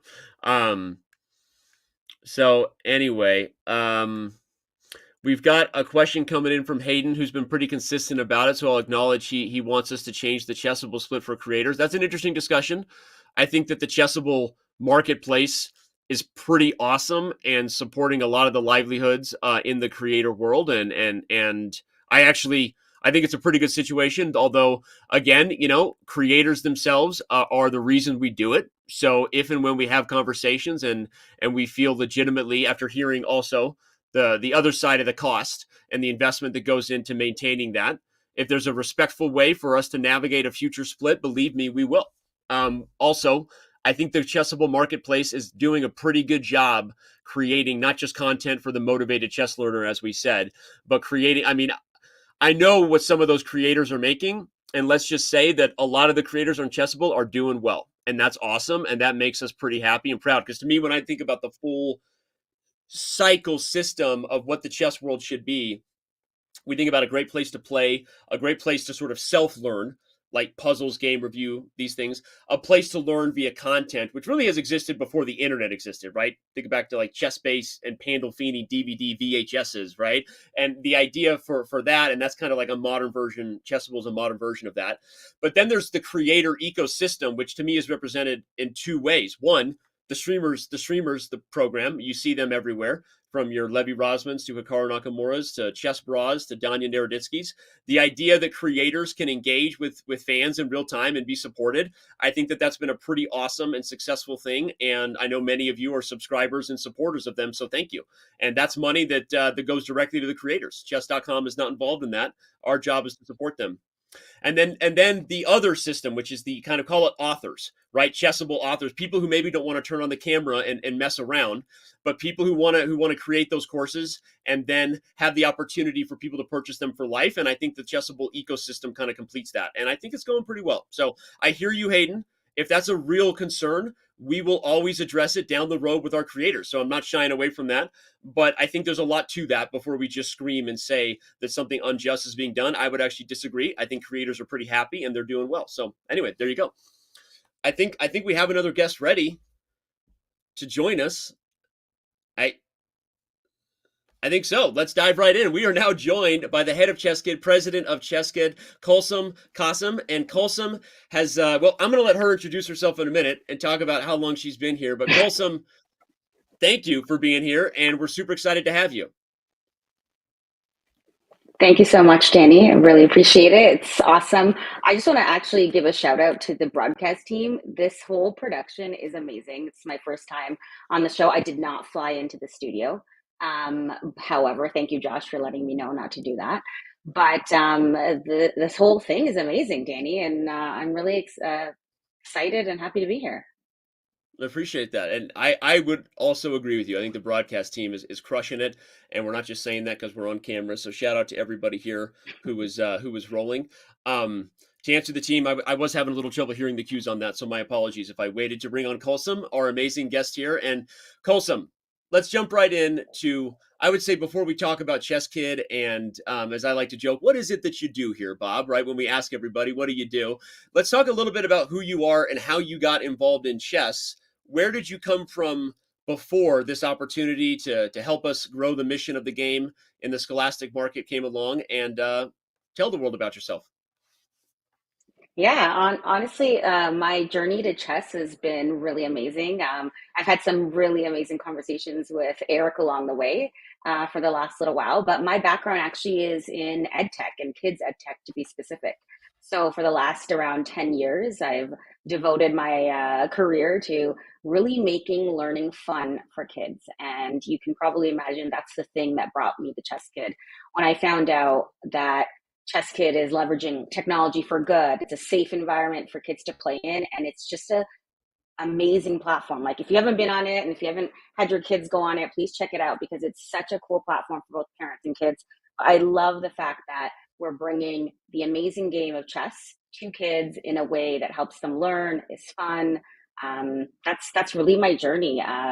I've really loved working with kids in my past and would love to continue that in the future. So here I am at ChessKid. I've been here for about 4 months now. I love it. Talk a little more about ed tech. And I think for some of the chat, like what is that space, right? Where specifically were you involved in ed tech and what is that kind of process these days I think we all care about that. I mean, we probably have some kids in chat pretending to be older than they are, violating Twitch terms of service, by the way. That's not our fault. We also probably have a lot of parents out there. But what is the gamification of the classroom movement, ed tech, and how chess aligns with that?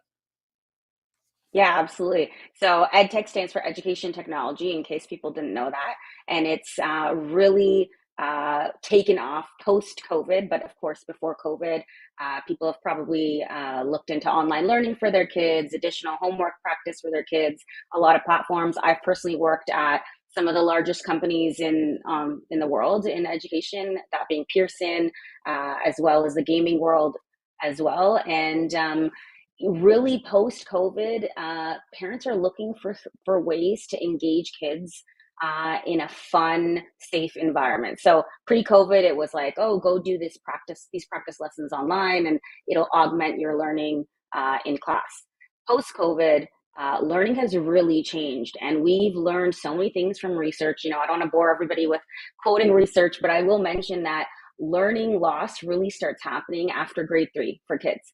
When learning isn't interesting and when kids don't find things to be fun, you see a sharp decline in things that they retain, etc. But if you can kind of change that curve and include fun, exciting ways of learning, you can actually change the trajectory of a kid's learning and they will remember those things for the rest of their life. Like if you think about, Danny, even the way you learned as a child, some of probably the things that you've taken into your adult life are the things that were super fun. back in the day. Yeah. I can say that for myself as well.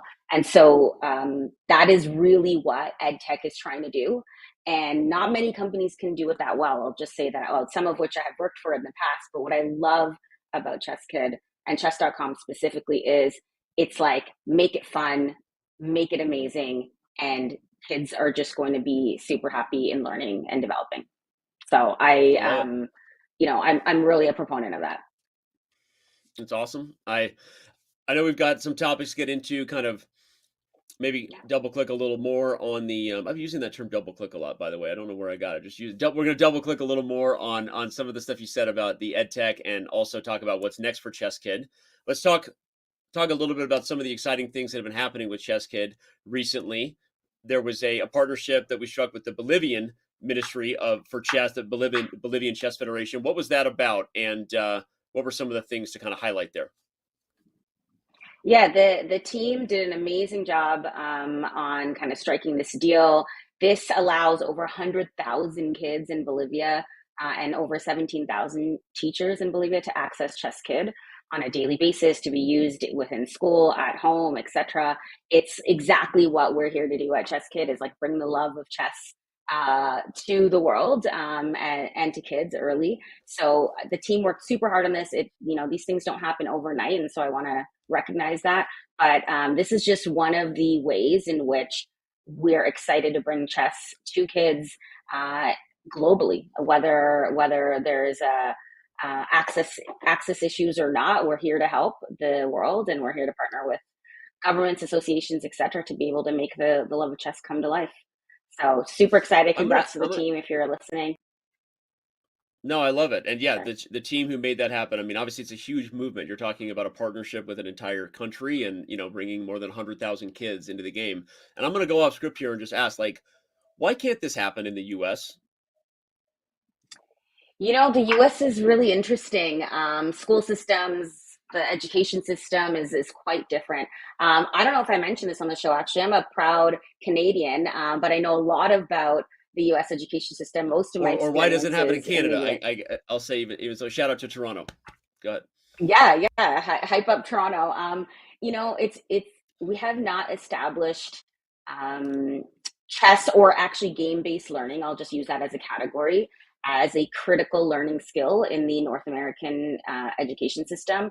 And I think that's because of a lot of the past experiences of, departments of education. We really need to bring forth the learning outcomes that come from a game like chess. For example, chess is not just a game, right? It's not just moving pieces across the board. And by the way, I'm not a pro chess player. I enjoy it thoroughly. My kids enjoy it thoroughly, but I'm not a pro. And Danny, please do not challenge me, because I'm also not a pro chess player anymore. I'm also an amateur chess player. Go ahead.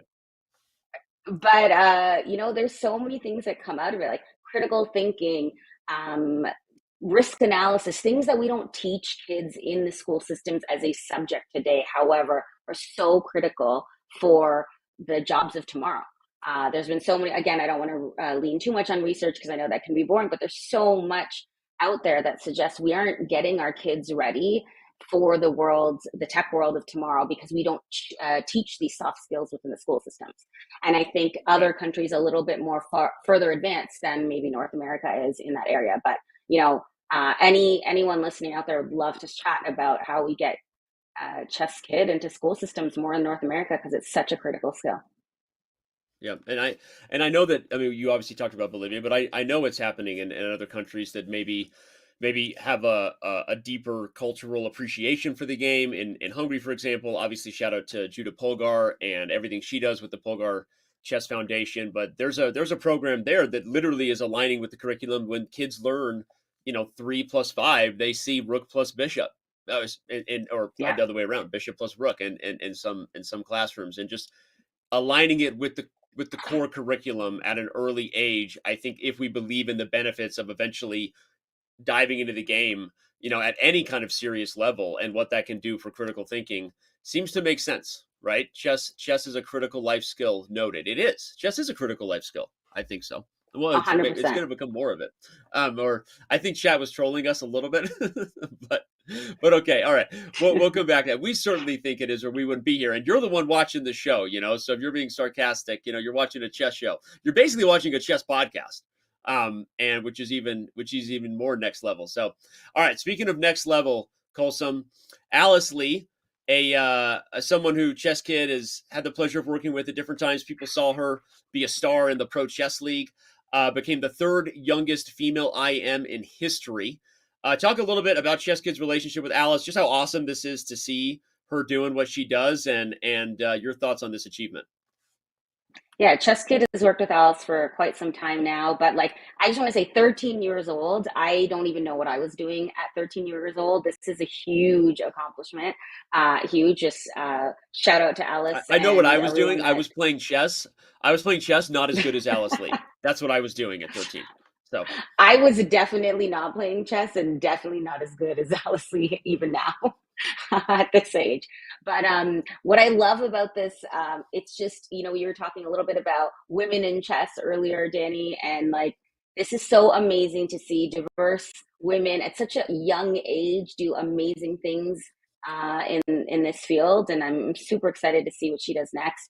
I know there was a couple of comments as well before around, bringing some of these ambassadors as bots on ChessKid and what's coming next for ChessKid. I think, anything is possible. We're really looking to make the platform fun and engaging for all. So people like Alice as well as beginners as well. But this is a huge accomplishment to celebrate for so many reasons. Why? Not only because she's the youngest American-born female, the fact that she's female, the fact that she's from a diverse background, there's so many wins here for the game of chess. It's amazing. Yeah, agreed. And it's something, ChessKid has always been doing since the beginning of our origin, just to speak kind of, broadly on that. Long back in the day, we've always been looking at the community as far as youngsters that maybe we could support. And that's not a tooting our own horn. I'm saying it's just something that we should be doing for the future. And when you see success happening by one of the people that we happen to be working with, it's amazing. And, I think Alice Lee's future is incredibly bright. Speaking of futures, let's move to that on our final note. What's next for ChessKid? What's around the corner? We can talk. I know we're doing a lot of things, right? We don't have to get into the weeds on technology, infrastructure, and all the things we're trying to do with the sites. We know there's a lot of things, but if you want to give some high level wins or some things that we're looking to do in the next coming years. Nope. Colson? Did we lose? We lost Colson. I think we lost Colson. So we're going to continue and probably take a break because I think right on cue, it's probably time for that. And that means we'll be heading to a commercial, and everyone gets to enjoy an ad. Or subscribers don't, and you'll see some content that's about to be a pretty fun conversation between Fabiano Caruana and Christian Turilla. Just shout it out. That's just the truth. We do appreciate all the subscribers, appreciate your willingness and support to do that. If you're not into subscribing or watching an ad, throw it on mute, leave it up, go get yourself a snack. I recommend a banana. Great potassium, really keeps your energy levels up, right, as you're moving forward. Definitely don't recommend Cheetos. Right, put your shirt on. Don't wipe your own skin with Doritos or Cheetos. Come on, that's not attractive. No one wants that. So if you are sitting alone, naked on a beanbag chair eating Cheetos, let's not do that. Let's get up and go get a banana at the break, but leave it up so that the ad plays, so that chess.com can collect that revenue, so that we can continue to do amazing events for you. On that note, we're talking to our VP of events around the corner, and if you do want to subscribe, Fabiano and Caruana, Fabiano and Christian, roll the tape.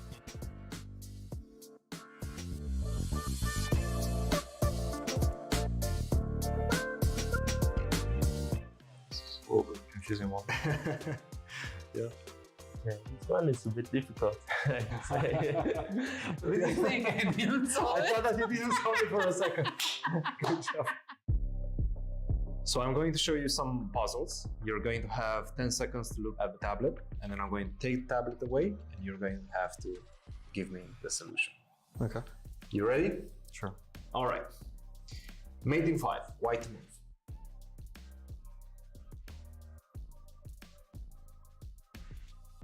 Okay. You got it. All right. Yeah. Queen G6, Knight F6, Bishop G7, Rook H7. Very nice. Very nice. Very nice. Good start.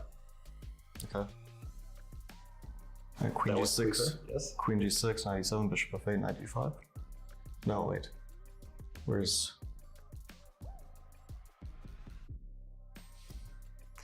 If you go Knight E7, I go King H8. Bishop F8, Bishop H5. Yeah, that's not working out. Okay, Queen G6 has to be the right first move. Yes. Bishop. Knight F6, Bishop E7, Rook H7, Rook F7. That's right. Yes. Very good. Okay. So it's Queen takes G6, FG, Knight E7 check, King H7 or King H8, Bishop F8, and then Bishop H3 or H5. Wait, Bishop H5 must be played, yeah, not Bishop H3.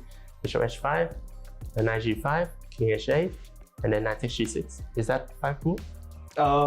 So you said Queen takes G6, F takes G6, Knight E7. Knight E7. Okay, Yes. we have Knight F6 here. Oh, Knight F6. Knight F6, King H8. Oh, then Bishop F8. Yes. Bishop G7. Check. Oh, King G7, G7, Rook Rook H7, Rook H7, H7. and then Okay. Rook F7 mate. Wait, but Knight E7 is not checkmate? Let's see. Knight E7, King H7, Bishop F8, Bishop H5, Bishop H5. Knight G5. Wait, do I have a knight on G3? F3? You do have a knight on F3. So Knight yes. G5 check, King H8, Knight G6. So what if I go King H8 first instead of King H7? Bishop Okay, F8. Bishop F8. Oh, yeah, it's Bishop not mate. H, Yeah, H5. then Bishop H5, then Knight G6, King H7. Then Yeah, King yeah, that's not H7 mate. and I Yeah. pick up the knight. Oh, Yeah. okay, yeah.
What's up, everybody, and welcome back. The State of Chess.com continues here today. This has been a fun day. We caught up with Josh Levine, our CTO, Kulsum Kasim. She is the head of ChessKid, president of ChessKid. Great conversations. If you missed it, back up, or someone might clip the best moments. We've had an awesome discussion with chat. I think overall, we've already gotten into some big topics, and there's plenty more ahead on that. Reminder, bring your questions specifically right now, as we're about to dive into some events-related topics. You might want to bring some questions regarding your favorite events, maybe some format ideas, some things you'd like to see, some things you don't like that you're seeing. We're going to talk about a lot of that here and get to your big questions later on. We know there's an active Reddit thread as well as Twitter. Still some comments coming in on Discord as well. So, all right. On that note, let's bring in our next guest. He is not Ludwig, but this guy is actually on the video that is the most viewed video on Ludwig's YouTube channel. Did you know that about yourself, Michael Brancato? Is that still true? Have I been dethroned yet? It's been a bunch of years since then. Sorry, we're gonna have to bring up the YouTube. We bring up the YouTube real quick. Sorry, we're doing the thing we do on this show, which is having a blast, being real. Let's bring it up. I'm gonna do it. So Nintendo Ice Climbers Ludwig video. Okay, so this is the video. Softy ices moments. Yeah, that's it. This is Michael Brancato. Let's watch it and let the games begin. Oh, this is a classic. One for the books. Look at that guy. That's it. Yep. Ice Climbers, yeah! I love how much the Smash community just loves it. Look at that guy next to you. He's just resenting you. He just hates you. He doesn't hate me. I mean, he doesn't hate me, but he always had trouble with Ice Climbers. He just hated it. Oh man! All right, it's so funny. This is so great. Okay, so we're gonna bring that to a close, or at least we'll play it in the background on mute so we can talk. Look at Michael Brancato celebrating. Yeah, love that guy. All right, so for those who don't know, Michael Brancato is a legend in the Smash community. Not just as a player using Ice Climbers, which was basically cheating. You know, I mean, some people didn't like you for what you were doing there. But no kidding. And then you became an organizer. And then you were at Twitch, you and I working alongside together for what feels like a lifetime at this point, with all the fun things that have happened with the chess community. And you are at chess.com now as our vice president of esports and events. That's a pretty long-winded intro. How you doing, Michael? That is. I'm doing good. I'm just happy to be on the show. There's like so many, there's so much going on in chess right now. It's just incredibly part of it. When you say that, it gives me anxiety because like we're going to talk about so much going on, and we're not even allowed to talk about all the events that are going on, at least not at this exact time. So much going on. How has it been for you? For those who know you, and you know, speaking as someone who at Twitch, you helped oversee and grow the Chess Streamers program with myself over the last many years, which has been awesome. But you also running events called Twitch Rivals and so many cool things. Where are you at right now? I know I'm springing big existential question on you. Are you still happy that I poached you from Twitch and brought you over here? Oh, I love it. Yeah, the chess is amazing. Yeah. And one of the things that I always tell people about, you know, working here and doing what I do is that I just love to work on a game that is such a big part of human culture. And it's been around forever. And it's such a world of difference compared to what I was doing before, where sometimes with like Twitch Rivals, I'll work on games that are hot for like a week and then they're like not a thing anymore. And it's just hard for me to derive like personal satisfaction out of that.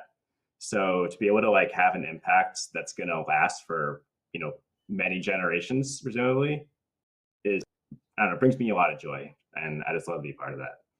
And there's also like, there's like so much to do in chess, even though it's been around for a century or, you know, more, multiple centuries. I feel like there's so much opportunity to, you know, keep making our events better, improve formats, give more opportunities, and improve the fan experience, like all this amazing stuff. So yeah, it's awesome. Yeah. For those calling me out with the HR comments in chat, when your boss asks you if you're still happy, the go back to work. I know both of you. Now boss is really crossing HR lines. Go back to work and stop watching shows at 11 a.m. Pacific on a Wednesday, on a third. I don't even know what day it is. Okay, just kidding. All right. But no, very eloquent answer. And I agree with you. And it's funny, man, because you and I talk about this a lot, but like, speaking even from my own personal exhaustion, it's like amazing that I've been doing this for 14 plus years. And sometimes that makes you feel like, when is the ride over? And then I take a moment and go, man, we're only just beginning. Like, it feels like chess was made for what's happening right now with technology. Before we even talk about augmented virtual reality, the future state of worlds coming together. And it's like chess, yes, is a piece of human history and has been around forever. But the opportunity to do some really cool bleep is like, we're like just starting, right? And the worlds of creators and content online and the events that you can bring to life in the ways that we are. I mean, it feels like such a fun time. So thank you for sharing what you just said about why you love working here. Because honestly, that that resonates with me, and I think I need to hear that from time to time, to remind me that we still got a lot of fun stuff ahead, and not just to focus on people in chat who hate us or fair play scandals. All right, on to the events. Let's go. Yeah. Let's talk about those cool things ahead. Michael, we're going to focus on chess.com's events first. We know the Aim Chess Rapid is coming, the Bullet Chess Championship. I'm going to let you do two things. Comment on how happy you are right now about the Championship Chess Tour. You've been working very closely with Arcus, who couldn't be on the show today, even though we wanted him. Arcus has been a guy who helped bring the Champions Tour to life over at the Play Magnus group, Chess24. But how are you guys feeling about what has been the first year of us combining these two big events companies, PMG and chess.com? And then we'll talk about the Bullet Chess Championship. Yeah, so I feel great, and I feel really privileged to have the opportunity to oversee the Champions Chess Tour and bring, I guess, a bunch of the ideals that I like about competition to it. And one of the ones that's been the most personally rewarding for me is just seeing kind of the open system kind of come to life. So for those of you who are like, what is this complicated format with like these 3 divisions and this play and all this stuff? Like, you have me to blame for that. But hopefully you'll agree it's not actually that complicated. And so chess historically has been a very invite-driven game where the top tournaments are something like some organizer invites 10 top players to a round robin, and they play a round robin, and then someone won. Cool. And that's great. You love top level chess, but there's so many players who like aren't getting those opportunities. There's hundreds of GMs in like the 2,500, 2,600 range who like aren't getting meaningful opportunities. And I feel like what we did with like the play-in system and having 56 players get the play in the knockout stage across 3 divisions, like, has totally changed that. And I had a chance to connect with some players personally in Singapore last week. I was there for the Olympic Esports Series, and I got to speak with folks like Sarana, folks like Bassem Amin, and they were very grateful. I know Sarana particularly, like, he's literally the European champion, but Sarana does not get invites to big events. But then when we did, what was the first one? Air Things Masters, Sarana qualified to Division 1, and then he goes on and beats Ferrugia and gets 5th. And it's like, the system that we created like enables those things to happen. And historically that just can't happen in, these invite only systems that have historically dominated chess. So I just really want to like celebrate that. I just think it's such an amazing thing. And it's been multiple times. Like, I think I'm actually confusing the events because there's been a bunch of them now, but I remember we had Artemiev, and Artemiev made it to Division 1, and then he beats Magnus. And then Jordan for us also gets Division 1 and beats Hikaru. It's like, all these players finally getting these chances like on the big stage. And I would argue it doesn't so many amazing players.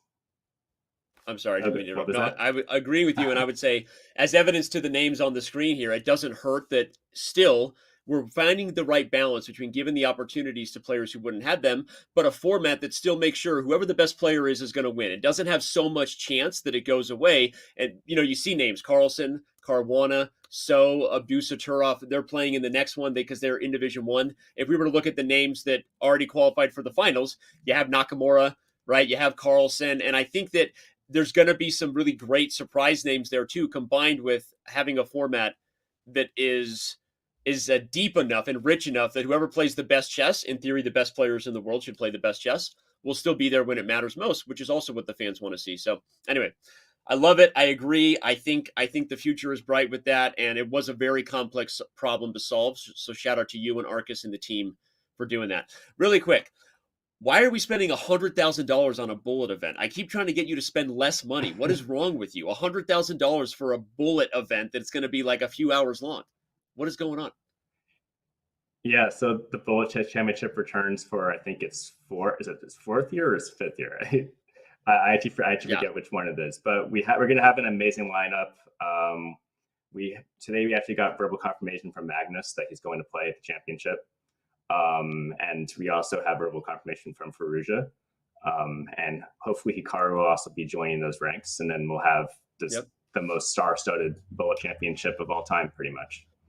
Yeah, and it's what everyone wants to the see. Bullet Chess Championship is pretty much, yeah, it's like pretty much the de facto Bullet Championship. Like, first of all, it's like, you know, there's no over the board Bullet Championship. Like, how would that even work?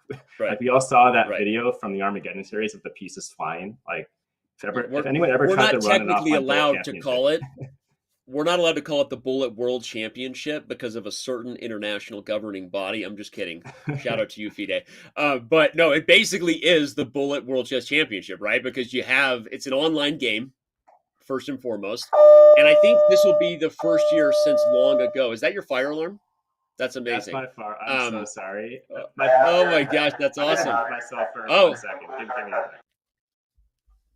Okay, well, Michael mutes himself. I'm going to say that I don't think we've had Magnus, Hikaru, and Firouzja in the Bullet Chess Championship since before Firouzja was Firouzja. Firouzja is now better than he was in the early years when the kid was 13 and I had top GMs accusing him of being a cheater to me privately, and I had to tell them, no, he's not a cheater. Just get to know his name. He will, he's very good. And of course, Firouzja had a funny story about that at the candidates. But this is going to be epic, to see these guys throw down. And the events are way too hot. It's a fire risk. I agree.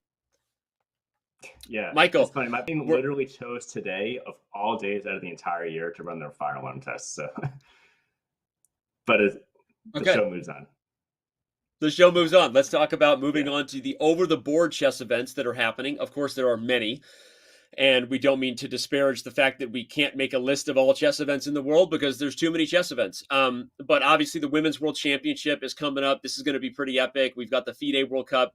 These are two events that we will have camera feeds for. So I guess if we're highlighting our focus, it's like, hey, we have camera feeds for the FIDE World Cup. You can find that on Chess24, our Chess24 channels. And then the Women's World Championship. Yeah, super excited for these. Of course, the time zone is going to be challenging for me to tune into the Women's World Championship personally. I think it starts at midnight local time, but yeah, amazing opportunity for women's chess. I hope everyone who's able to, because of the time zone, tunes in. And the World Cup is we actually don't have it on the slide here, but Hikaru also accepted his wild card, much to Anish Giri's disapproval there. But that's going to be just so you know, Anish was trolling. Just so you know, I know Anish is trolling, but I think it's really funny. Yeah, what's the streamer doing in the big, like the biggest knockout over the board tournament? Like, yeah, seriously, get over it, right? I mean, no, seriously, it's the FIDE World Cup is going to be awesome, and you got Magnus there, you got Hikaru there. Unfortunately, Anish is also playing. Whatever, but that should be epic. So, all right, man. Well, let's do the thing. I know we're not teasing some of the other events coming up with you and I on the show. We've got another guest coming up for that. We'll wait on that. But what else can we talk about? And we also can't tease the other thing we want to tease, which is announcing the location of the live finals. So, and there's another event that we're not going to talk about that may or may not be happening, in November, December. There's so many things we can't talk about. Oh, let's talk about the Olympic esports event where you went to Singapore. How awesome was this? I feel like this flew under the radar. And in the end, what was that experience like? You were live on site in Singapore. Pretty big deal, right? Yeah, it was awesome. So I'm not gonna lie. I went into this event like pretty skeptical myself. The games lineup was not the most low, to put it lightly, but chess was a part of it. And the amount of investment I saw that the Olympics were putting towards chess and the other games was like really impressive. And I don't know if you all saw that stage. That was a massive stage, like these huge LED walls and like these, player walkouts, and the opening ceremony was incredible. They actually did a really, really good job with it. And we also had a lot of you all play in the event. I think we had 42,000 unique participants. 42,000 total participants. Yep. Yeah, in the open qualifiers, and it would have been higher had we just had I guess better capacity at our servers at that time. So yeah, just overall actually a really good event. Also great to see someone like Serrana take home another trophy. Someone who again doesn't get the most opportunities. And I definitely can't confirm. I'm not the Olympics, but I'm pretty sure that they want to do this, perhaps annually. And they seem really happy with chess being at the event, and this might become a thing where we have chess at an Olympics event, on an annual basis. And if that's what we have, then that's amazing for the game. So yeah, it was a great event. Yeah. I was gonna say, like, we didn't have more pictures. I know you talked about how the event on site was pretty awesome to see chess next to so many other esports, and the IOC really outdid themselves there. And so shout out to everybody who put on a pretty amazing event. We've got a few moments left here before we let you drop, and then we bring on our next special guest. His name is Ludwig. I don't really know how to announce him beyond that, so stay tuned, chat. I think chat would love to get you and Ludwig on a show, by the way. I think that some version of Smash and chess is the one thing we're missing, some sort of hybrid event. You're not allowed to use ice climbers, but other than that, I think that would be a pretty hot event. Yeah, I'll get my format brain working on that. I'm sure there's some kind of like, instead of chess boxing, it's like Smash chessing. No, that's a better way to put it. But you know what I'm getting at. Something that combines the two games. That would be a fun tournament. Or maybe even just Smash players playing chess. Because I know there's actually a lot of overlap, but like there's so many Smash players who really love chess. You would play in that event. You might actually win that event. If there was a hybrid Smash chess event, you might actually be one of the odds-on favorites to win, which is actually, I've never thought of that before. We have another question here, Michael. Gatakomsky himself, the famous bleeping legend, is in chat. Shout out to you, Gata. And wait, is it? Yeah, it is Gata. And he says, there are a lot of events for youngsters, rapid and bullet championships, but there are no events for senior players, especially former, FFLs like Gatakomsky, famous legend. So your thoughts on a senior chess championship, maybe a senior speed chess championship? Go ahead. Yeah, it's an interesting idea. It's actually the first time that anyone's ever mentioned that idea to me, which I really appreciate. I would say it's not like currently in our plans, but it's definitely something that we can consider. Although the calendar is just so dang busy that finding the time to put yet more events on the calendar just seems like, a challenging order. But it's an interesting suggestion that we can definitely consider. I mean, personally, one of the reasons why we run like the junior events is to kind of give a spotlight to the up and coming talent that might, someday, be like the next world champion. But there's so many amazing players who, been playing the game for a really long time who also deserve that spotlight. So I like the suggestion. All right. Apparently, Ludwig has already done I don't think he did a Smash Chess hybrid, though, where the scoring counted the same. We'll ask him about that. So if I'm wrong, Sandolph in chat called he did Smash boxing. He did Smash boxing, chess boxing, but exactly. It wasn't so Smash I'm like, chess. I it was Smash and boxing. Yeah. Yeah. Don't call me out like that, chat. If come on. All right, here we go. All right. Well, Michael, thanks for being here, man. We are going to let you go. When we come back, everybody, we will have Ludwig with us, as well as the special announcement that you've all been waiting for at this point. The leak is on. I don't even know what you guys are talking about, but we're going to be right back with Ludwig. Michael, thanks for joining us, and we'll see you next time. Cool. Thanks, Danny. Thanks for having me on the show.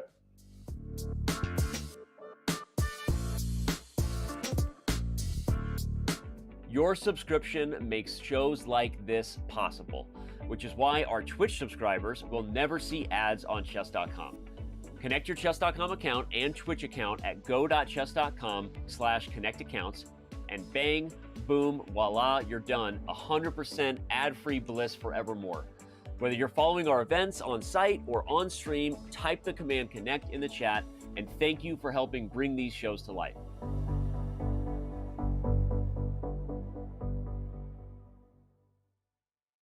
Hi, I'm Grandmaster Anish Giri, and welcome to Left-Hand Repertoire's 1e4.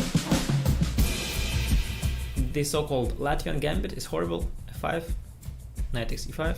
This is not how chess is played. He played too many moves with pawns and the queen, and didn't develop his light pieces. And if knight e4, this is a very important trick to remember. Many people fall for it, actually. Knight to b5, brilliant idea. ab, and queen g7, and after rook f8, bishop h6, queen c5, and f3, and surprisingly, queen f2 is almost checkmate, but it's not. If your opponent wants to be solid, we go for the aggressive, for the kill. If your opponent wants us to go for the kill, we play simple chess. and just use the fact that we have more space in the center, clear-cut plans, and nothing to worry about.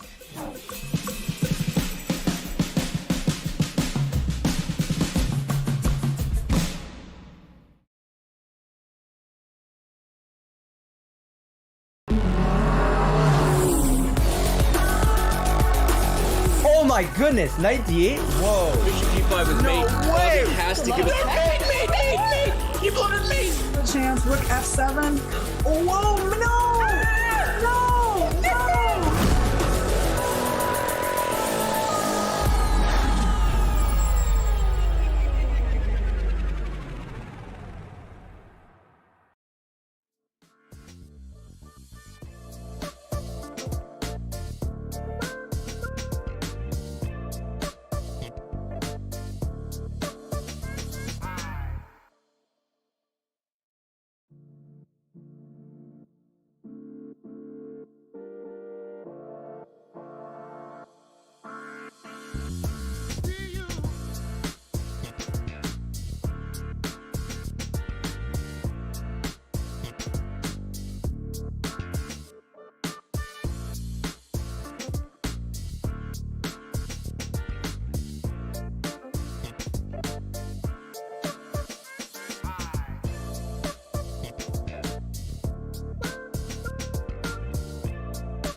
We are back. The state of chess continues. Thanks to everyone who's been here.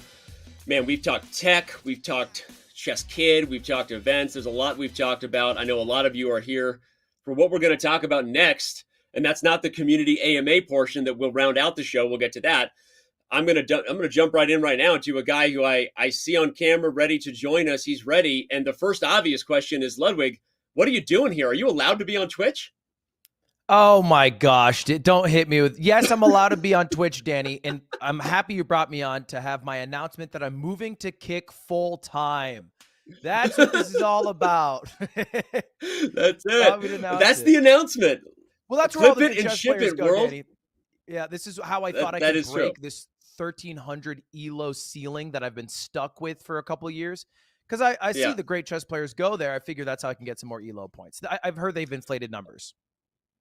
A lot of people trying to do what Hikaru does with chess. Hey, it makes sense. There you go. That's the announcement, everybody. Can we end the show now?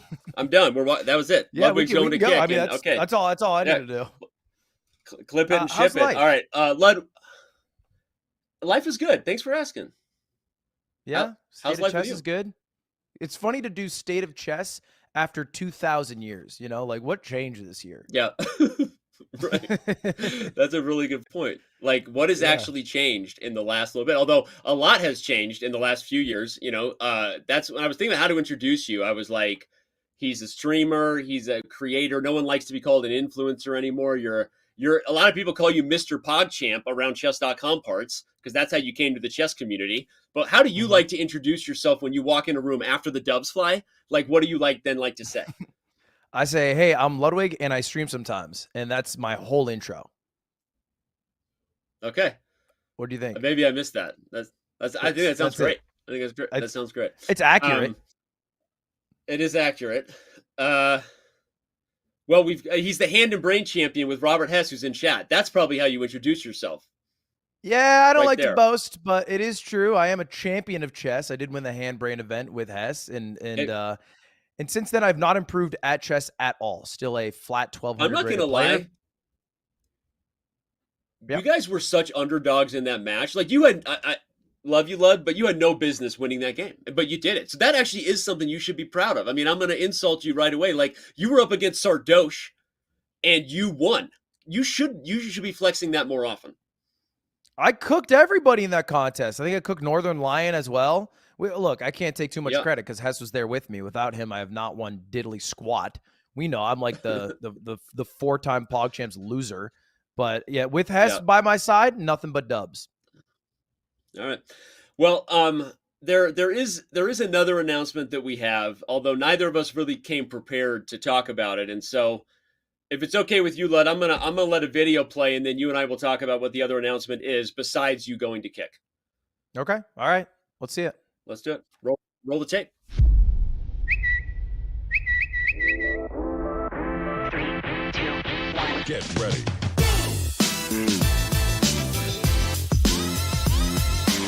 I can't believe I just beat him. None of you thought I was gonna beat this man. None of you. He's trying to don't pre-move that. Oh my god, he could actually stalemate. No, this is really, really bad. He's gonna do it. Don't do it. Don't do it. Oh my. You be careful with the queens, Alex Botes. I should watch my queen, not give it away, right? She's like, you know what? Let's play this whole thing out, dude. So I can make him feel like he has a chance. But now King. Oh, you put a 32-minute Yes! 6-0! Undefeated! My is throbbing.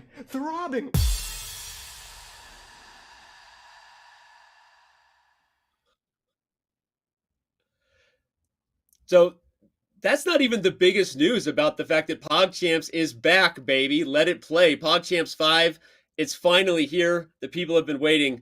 Ludwig, you got other news to bring about why this next PogChamps is going to change the game. Yeah, okay. I'm already throbbing at least halfway there. But the thing about PogChamps that some other people in chat might feel is that the format became a bit stale. Sometimes there'd be people who go to PogChamps who like, don't play enough chess. They're kind of dog shit the entire way through. They didn't read Dvorsky's Endgame manual.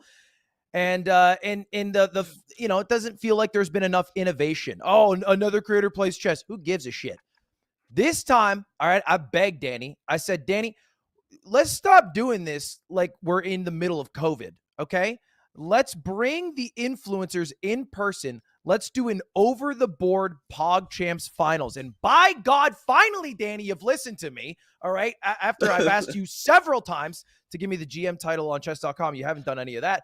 But you have listened to this, and you are allowing us to have a live finals in Los Angeles. It's going to be at our studio here, and that I think will make this a magical PogChamps because I think people will try really hard just to get to the finals. You said it best. I've been holding back your creativity since the first time you dropped an F-bomb on one of our shows, and you know, we love it though. It's jokes aside, that's it. Go ahead. Am I just finding out that you don't swear on broadcast? Yeah, you're the only. Like, you and Charlie are the only ones who swear. What? Okay. First of all, anyone who knows me in real life knows that from time to time I can have a potty mouth, but I try to maintain the PG. No. But hey, you read Dvorsky's Endgame manual. You get to make the rules around here, and we're gonna have a live event in LA. And now we haven't. I know I'm going off script here. We haven't discussed whether we're selling tickets for that. We are going to have live OTB. The creators are going to do it differently. Like Lud said, it's going to be bigger and more badassier. I think that's a word than ever. But we haven't discussed tickets. I don't even know. Can we do that at your studios? What's the deal with that? Yeah, you can do like a more intimate viewing. They do sometimes like a VIP ticket, you know, where like a group of people can hang out. It's not going to be like an arena, but it's like more, you can hang out and chill with the players. That's we could consider it. You know, we'll see the intro. We'll gauge. Yeah, we'll gauge the interest. We'll whatever it is, we will gauge. I love when we're gauging. So we also already have some participants already confirmed. So let's do that. Let's talk about it. And there are the list of other people is longer than this, but we've got some familiar faces coming back, and we've also already got a couple of new faces joining. There she is, Cutie. There he is in Sea Dog. And then we've got I Did a Thing. I'm going to let you talk about that because apparently he requested to be on the show. And this week we also, by the way, Sonic Fox, shout out to you. You were in the chat. If you don't know Sonic Fox, they're here and they're awesome. Yeah, they're in chat right now. They're playing in Sonic PogChamps. Fox What's is up? a legend. Is a legend, an Evo champion, one of the greatest fighting game players of all time. And I found out from you, Danny, wildly interested in chess. And I think that is the key to Pog 5. All right. Let's forget about getting, fancy ass influencer 27 with 10 million subscribers. Who gives a shit? Let's get the person who makes content, but also cares enough. All right. They're dog shit at chess. Everyone here is, but cares enough to get good. We'll try. We'll grind. We'll hang out with the Danya, with the Botez, with the Hess, with the Nemsko, and try to, get to 200 rating increase, a 300 point rating increase in that month they have during Pog 5 to put on a good show. I think that's what people care about in the chess community, as opposed to like, oh, I happen to have a lot of subscribers. No one cares. No one cares about your subscriber count. I'm with you. And by the way, Sonic has already told us, Gotham Chess, shout out to you if you're interested, right? And you mentioned all the other creators. I think that this next month is going to be buzzing because, like, as you said, it's bigger than ever this time. It's not just, it doesn't start till end of July, and the live final is going to be in August. I'm not going to say the date yet because we haven't 100% confirmed that, but it's going to be in August in LA. We're pretty close. But yeah, look for all the streaming lessons to begin. So how did I Did a Thing? So you guys were just having lunch and he was like, yo, can I play? Like, he's in. Wait. Oh, that makes so much more sense. Okay, Danny, this makes so much more sense. Because I was sitting here, I was like, I Did a Thing does not play chess for shit. I've seen him play chess. He's about a 600 rated player, and his friend Boy's very good. I am realizing that did I tell you I did a thing, Danny? Let me scroll where we have a live. No. I didn't mean I did a thing. This is funny. We're gonna laugh about this years from now. He does not play chess for shit in any way, shape, or form. I meant daily dose of internet. Did I message you? I did a thing. Are you serious? Yeah, no. Are you serious about this right now? No, I Did a Thing does not play. Just an absolute dude. We were talking about this. Chess. We literally asked on Discord. It's confusing with those names, these influencers. I wish they'd go by like Clark, or Jacob. Like, where's your name? Like, why you got or Ludwig? Yeah, seriously, why you got a phrase as a name? So anyway, that's a prank. Dude, you Love are the gonna graphic though. Shout out to the You're going to be the person who pushes me over the edge to curse on stream. By the way, this is really happening. We literally had a Discord DM yesterday where we confirmed what he wanted to be called, and it was confirmed he wants to, never mind. Okay, so we're going to change that graphic, but Sonic Fox is in, and Sonic Fox is in chat, so that's awesome. And there are going to be a lot of other people confirmed to play soon. What the heck? We've snazzed it up again. That's my PG talk. We've done snazzed it up again. Maybe now I Did a Thing's going to be like, actually, I'm in. I'll reach out. So just let us know if you want to play. You could convince him to fly in from Australia.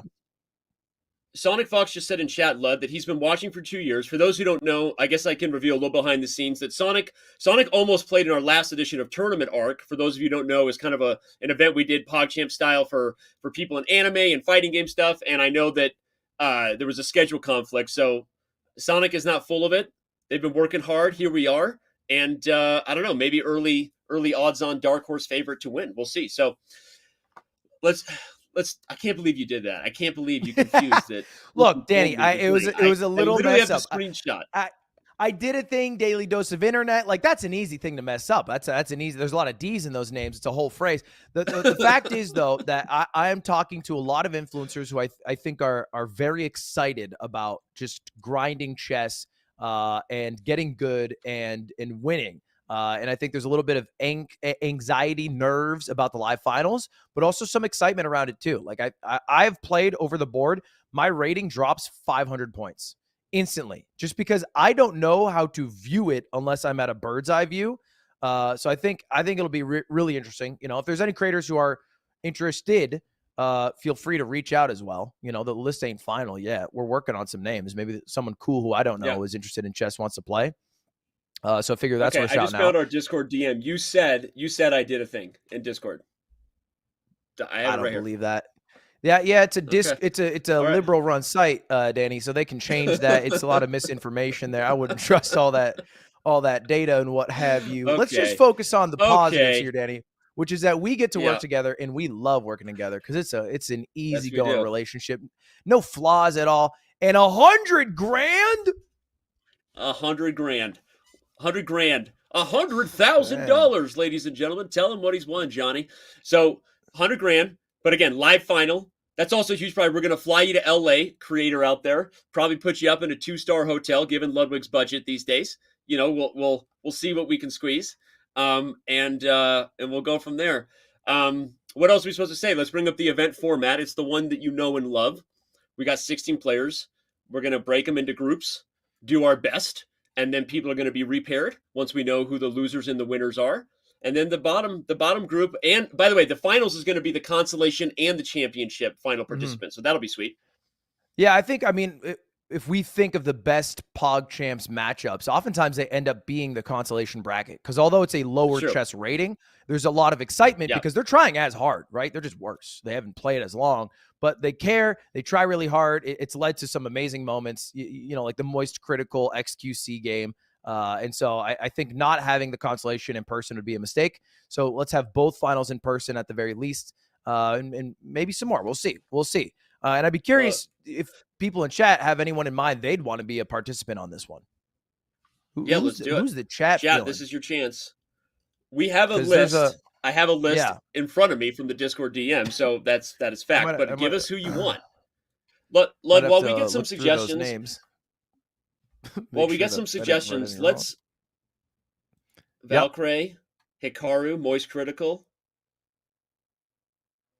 Justin Wall. Some of these people, I've seen a lot of Northern Lion. He might be too damn good. He's Canadian virtuoso is like 50. I've had a strategy, Kenny. I don't know if you've known this about me. I could be a chess pro. Obviously. Okay, yeah, I was waiting for you to agree.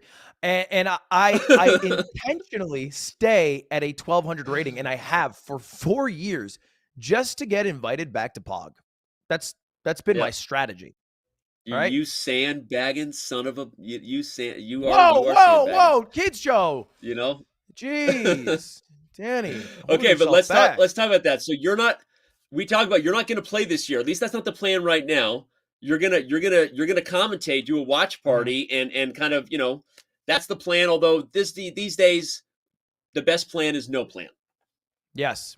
Yeah, my plan was to purely commentate this one. I've been a 3-time Pog participant, and it feels maybe a little greedy to experience a 4th one, but it might be fun to show off Pog, do some co-streams of the matches, the live finals, and just build some hype for it, right? Having influencers just there to build hype.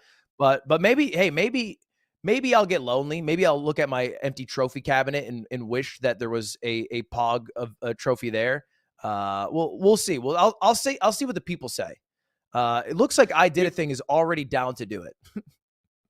Oh, really? Nice. Yeah, dude, he's replied in the tweet. Will there be cavity searches? Because I don't know if you know this. Let's bring it up. I'll bring it up. He invented a device here, Danny. Yeah, he's an inventor of sorts, and he invented a device that I don't know if you've heard of this before, but you could put it in one of your orifices, and it would tell you what move to play. And he actually created this for the express purpose of allowing his friend to win at chess boxing. Yeah, it's a real thing. Yeah, there's a tweet right there. Will there be cavity searches? So it's a one-of-a-kind idea. I've never heard of anyone else using this technology. I heard it's a vibrational technology. I am legally required to tell you that I don't know what you're talking about. That is what I am legally required to say. But okay, so I Did a Thing is here. Sonic Fox is already on Twitter. Even with the lawsuit being dismissed, by the way, shout out to a lawsuit being dismissed this week. We're going to talk about that. Yeah, it's good news. I'm legally required to tell you that I don't know what you're talking about. Anyway, so the one thing I just realized with you talking about the live final is we need a badass trophy this year. Like, we need a trophy, maybe a belt. Okay, we did the belt. No. Mr. Beast. No, we needed something better than a belt. Mm-hmm. Yeah. Yeah, I think the best trophies are often heavy and made of metal. And I think it should be just a big old pawn. All right, what do you think? Just a big old metal. Just make a big pawn. A big Call old it pawn. a day. A big old It's pawn. the best chess piece. There you go. Pawns are the best chess piece. I'm scrolling through Twitter. Sonic Fox is here. I didn't see I did a things comment. I need a direct link to that. I've got an image, but the people pulled saw it up it, on Danny. the show. We had it up on the show. Why don't we just show it real quick? We've got a full screen here. I can see it. If I can see it in our production software, then I know Danny, we can they've already show seen it. This is a second viewing, Danny. This is an encore. Oh, okay. Oh, the encore. Okay, here we go. All right. Well, I'm pumped. I don't even know what else we're supposed to talk about. You and I have the kind of relationship where we could talk or not talk for hours and still feel good. We would still both leave satisfied. Talking and not talking. So It's an easy. What else should we talk about? This is easy. We're streaming. Well, how do the people feel about Pog 5? Are we excited for the return of PogChamps 5? Because in my mind, it's been a good long drought, enough that I've felt the desire to watch it again and enjoy that type of content. And are the live finals a cool addition to it to make it more exciting than a Pog 1, 2 through 4? Right? Like, did we do enough to change it? In my mind, yeah, but I'm not the one who matters. Look at Sonic Fox wants strong opponents. I think the people are speaking, and I think they're pretty pumped. And I agree with you. I mean, we've talked about this because I didn't want to do another PogChamps either. If it was, we did 4 in the span of like 12 months, and it was awesome. But then it got a little, what are we doing here, right? And like you said, if we were going to do this thing, we were going to do it the right way. And even though I tried to convince you not to, we have a live final. Yeah, look, so, I am wary that influencers oftentimes get all the pomp, all the circumstance, and don't do nearly enough work to deserve it. And I didn't want to ruffle Ben Feingold's feathers here, so wanted to make sure that if we came back with a plan. And I think we have a plan that the goal of which is to make a cool ass chess event, have people who give a shit about chess, so they'll get good and they'll be able to show that process, and get a lot of new people interested in chess. If we can succeed in those 3 things, we've done a hell of a job. So that's the goal with Pog 5. I think we'll do it. And if you guys want to go bug your streamer of choice, whoever it is, who's maybe somewhat interested in chess to try out Pog 5, do it. Let them know about it. Have them hit up my DMs. Go be like Inception, Leonardo DiCaprio. Get it in their head. Yeah, do it.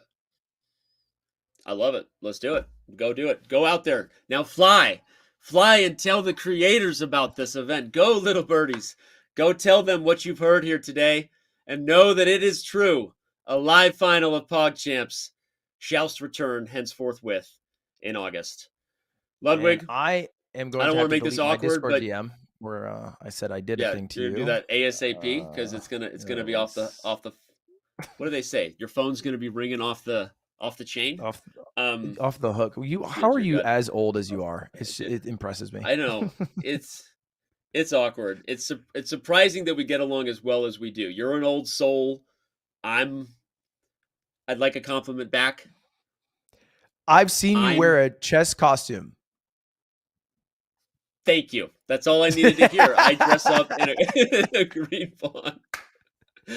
All right, man. Well, I don't want this to be too awkward. You know how I feel about you. So, much love and get out of here, man. You did it. All right, Danny, have a good one. Appreciate you having me on. Sorry about that little mix-up. We'll make sure we get that addressed right away. Have a good one, Danny. Have a good one. See you later, chat. See you later. All right.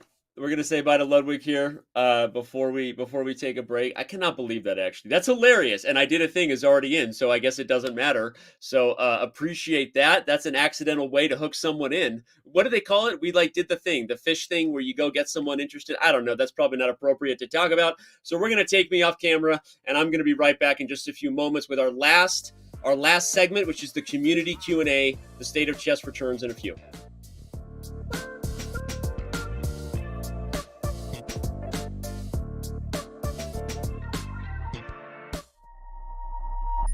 Chess.com's game review recently got a major update.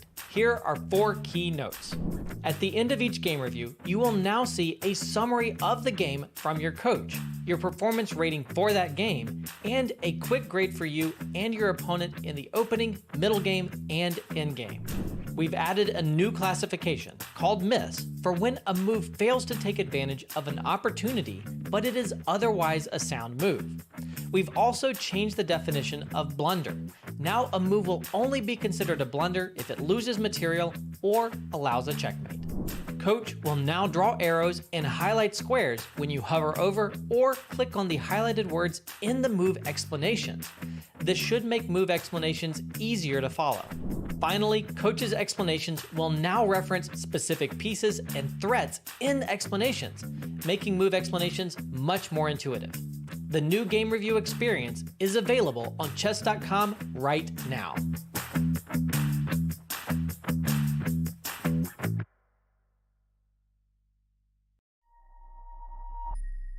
My inspiration was reading about great players from the past, great performers from the past.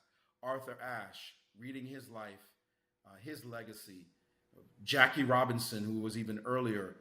After reading about people like that, Malcolm X and Dr. King, their journey, James Baldwin, those are people who made me feel, as I was pursuing this history-making moment, if you will, that I wasn't really going through stuff that was that hard. I mean, I know we were still and still are in the middle of a deeply divided society in this way, where the struggle is still real for African Americans, where equality of treatment is something you thought should have happened a century ago, or at least in the last century, but it's still happening today. But it's not like it was. And I understood that I'm standing on the shoulder of the giants, and they were absolutely my inspiration in dark moments, difficult times.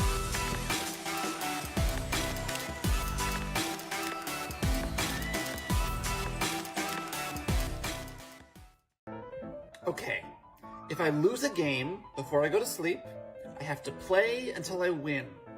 And once I win a game, then I will play another.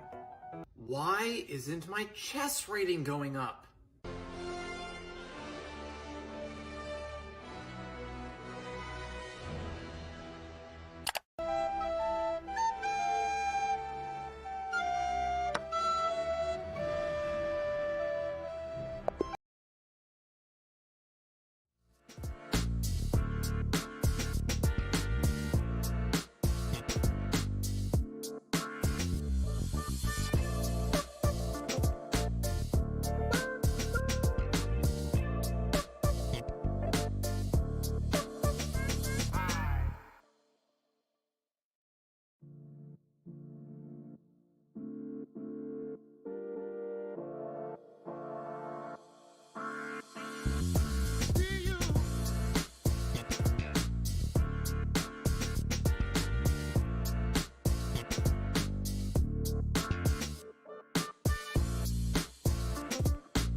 We did a thing.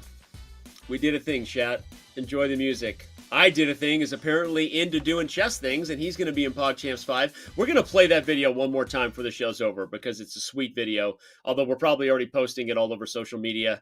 So anywhere you follow the chess world, I'm sure you can already watch that hype video a few times. There's nothing more hype than a throbbing chess video. Let's be honest. And there you go. That was awesome. Live final in LA. You heard it. It's happening. Bigger and more badder than ever. I've already said badass here, so I won't overuse it. And yeah, we're super pumped. This is going to be awesome. The wait is over. We thought it might never return. Just real talk.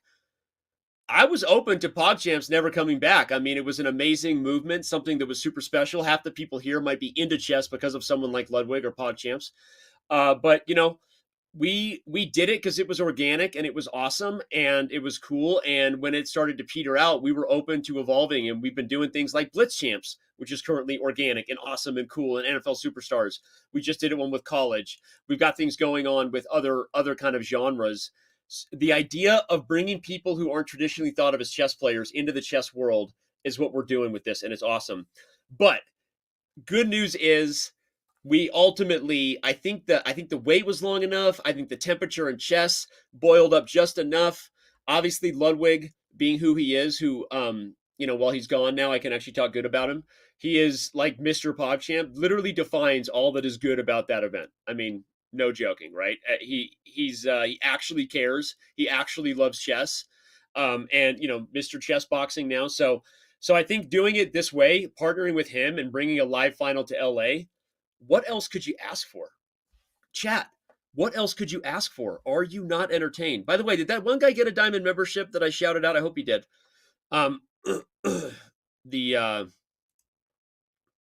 So there you go. We've got some comments coming in. I don't know if we'll invite Jimmy again. Jimmy played in a couple. Having Jimmy was awesome. If Jimmy's interested, let us know, right? You have my phone number, Mr. Beast. Give me a jingle. Catch you on the jangle. I miss our chess lessons, but Jimmy is also probably the busiest creator on the planet. Not to say that everyone isn't busy. Jimmy is doing wild stuff, and we'll see if he wants to do chess again as part of that. Are you entertained? There you go. That's what we want. All right, team. I love you guys. This is that end of that show where I always get emotional at the end of State of Chess. What is wrong with me? Why do I care so much about what I do to the point where I lose sleep and cry a lot when things aren't going well? But it is fun in moments like this when we get to connect and actually enjoy the good things. I don't know. It's crazy.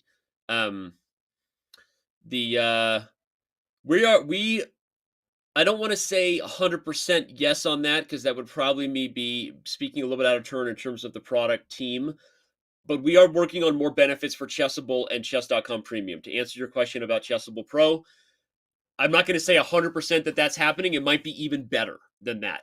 But we want to give more benefits to connect everything we can over the years, including for creators.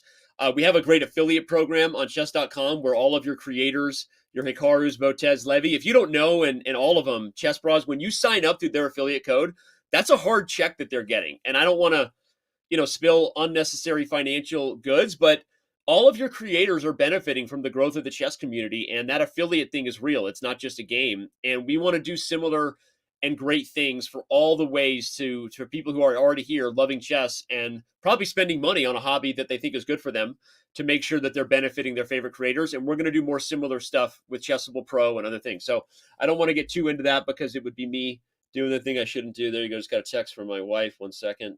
She forgets that I'm in a show. Yep, we're doing that. She doesn't care about my schedule. I get it, right? No big deal. No big deal. Any Hooters. So, there is not a full plan to merge the Chess.com and Chessable memberships for a number of reasons that would be maybe even bad for the user. There's all kinds of ways to I think, navigate giving people who are super into that learning more upside, if you will, make it more affordable without taking away some of the benefits of that for the creators and the way that whole kind of marketplace ecosystem works. So appreciate the question. We're not planning on doing a full merger of that at this time. Thank you for asking that. All right. What do you want to do? Production team, staff team. We got questions from Twitter and Reddit. We can do rapid fire Danny. And I start reading, and I do that thing that Ron Burgundy does where he starts reading a question before he even knows that it's probably one he shouldn't read because it's not appropriate, or it's a really hard-hitting question that he wasn't emotionally prepared to answer. And then people see me in real time, get taken aback and maybe a little hurt by that, but then kind of stumble and fumble toward an ultimately more transparent answer than I'm just trying to tell you all the things we can. And people judge us sometimes for saying too little. Sometimes they judge us for saying too much. I don't know. I can only be myself.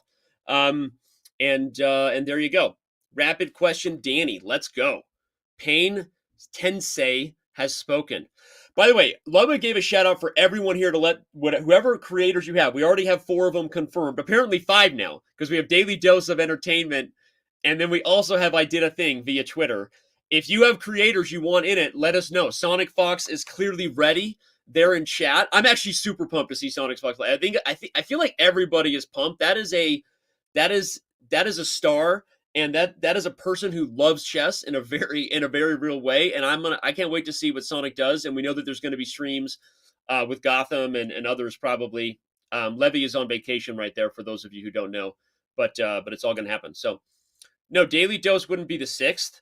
We have Cutie, Sea Dog, Sonic, Daily Dose, and I did a thing. If I did a thing, is there another person that has already confirmed their participation that I don't know about? Sergeant Animal Mother.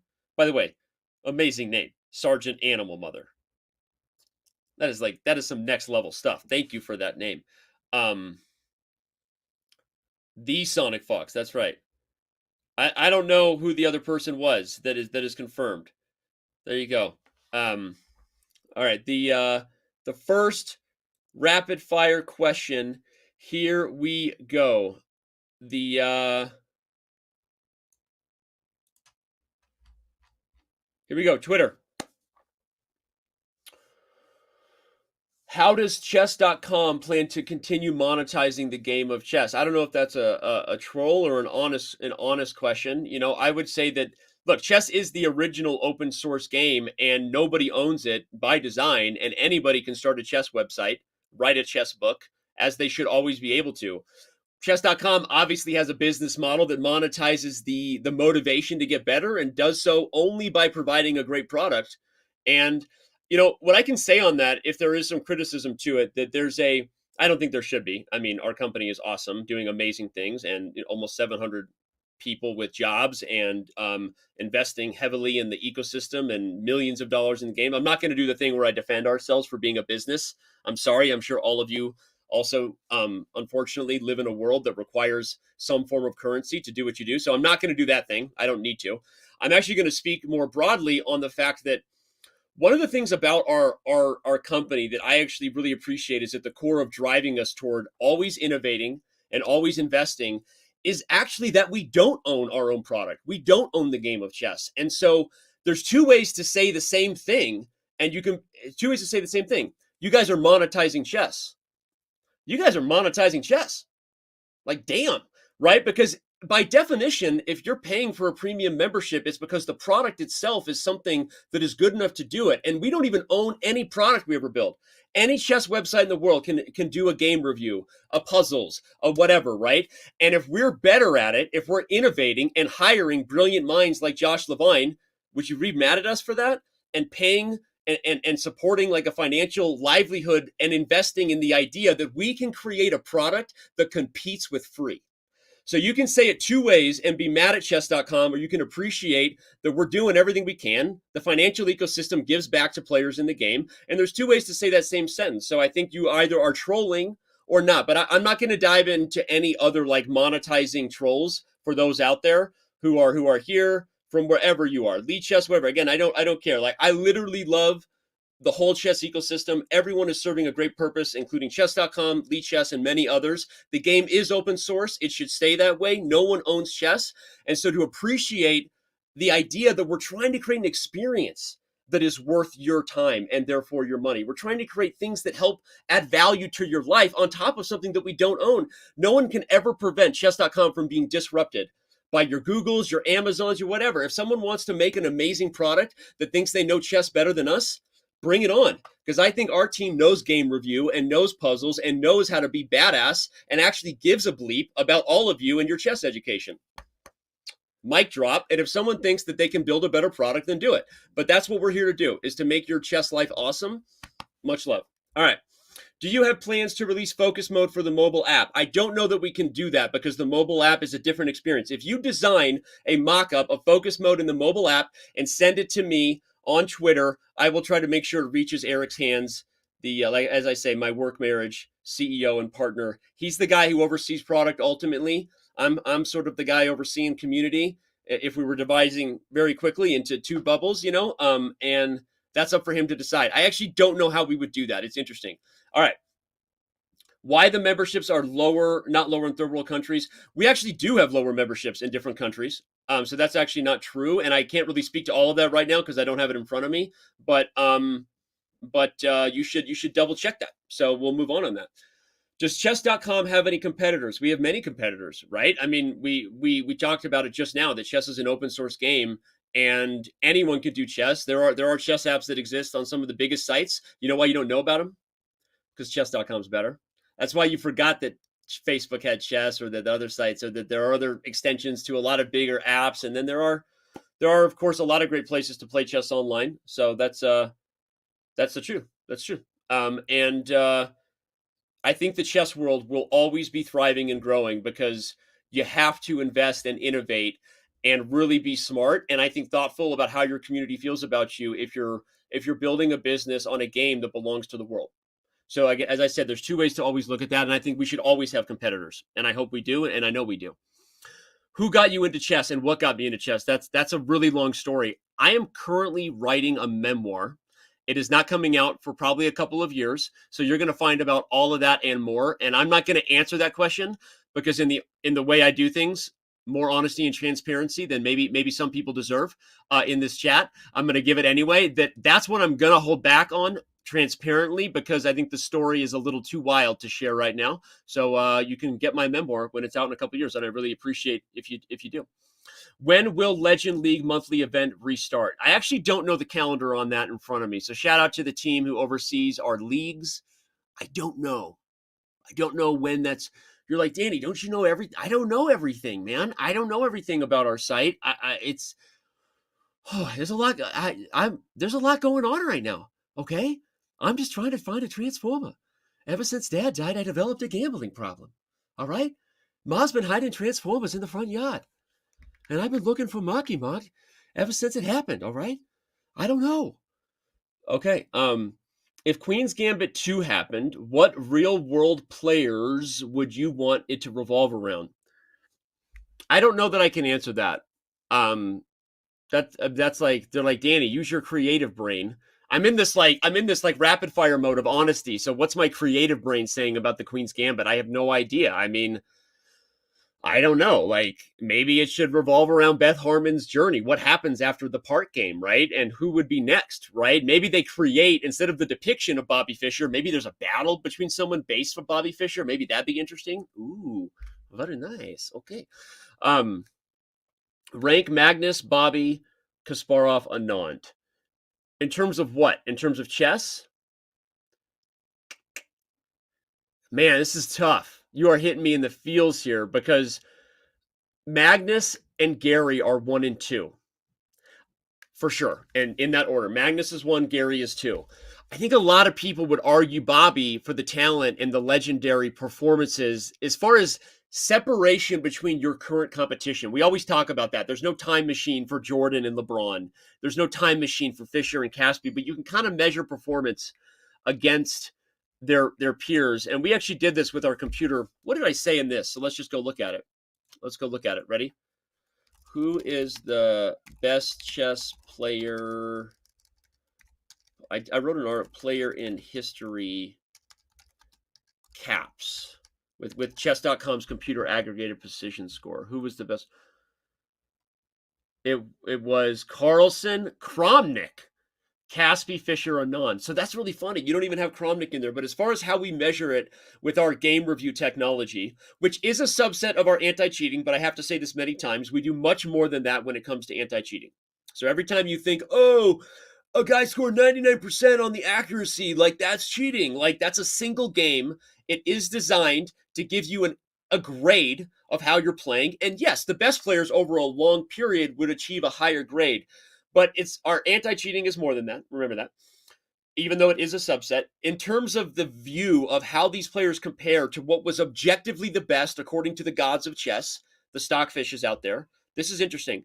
But as far as to answer your question, I would actually say, and if someone can share this link in chat, maybe people want to read it. It's an article that I wrote a long time ago when we were first launching kind of technology stuff. It has a lot of people read it. This was an interesting one. You should go check it out.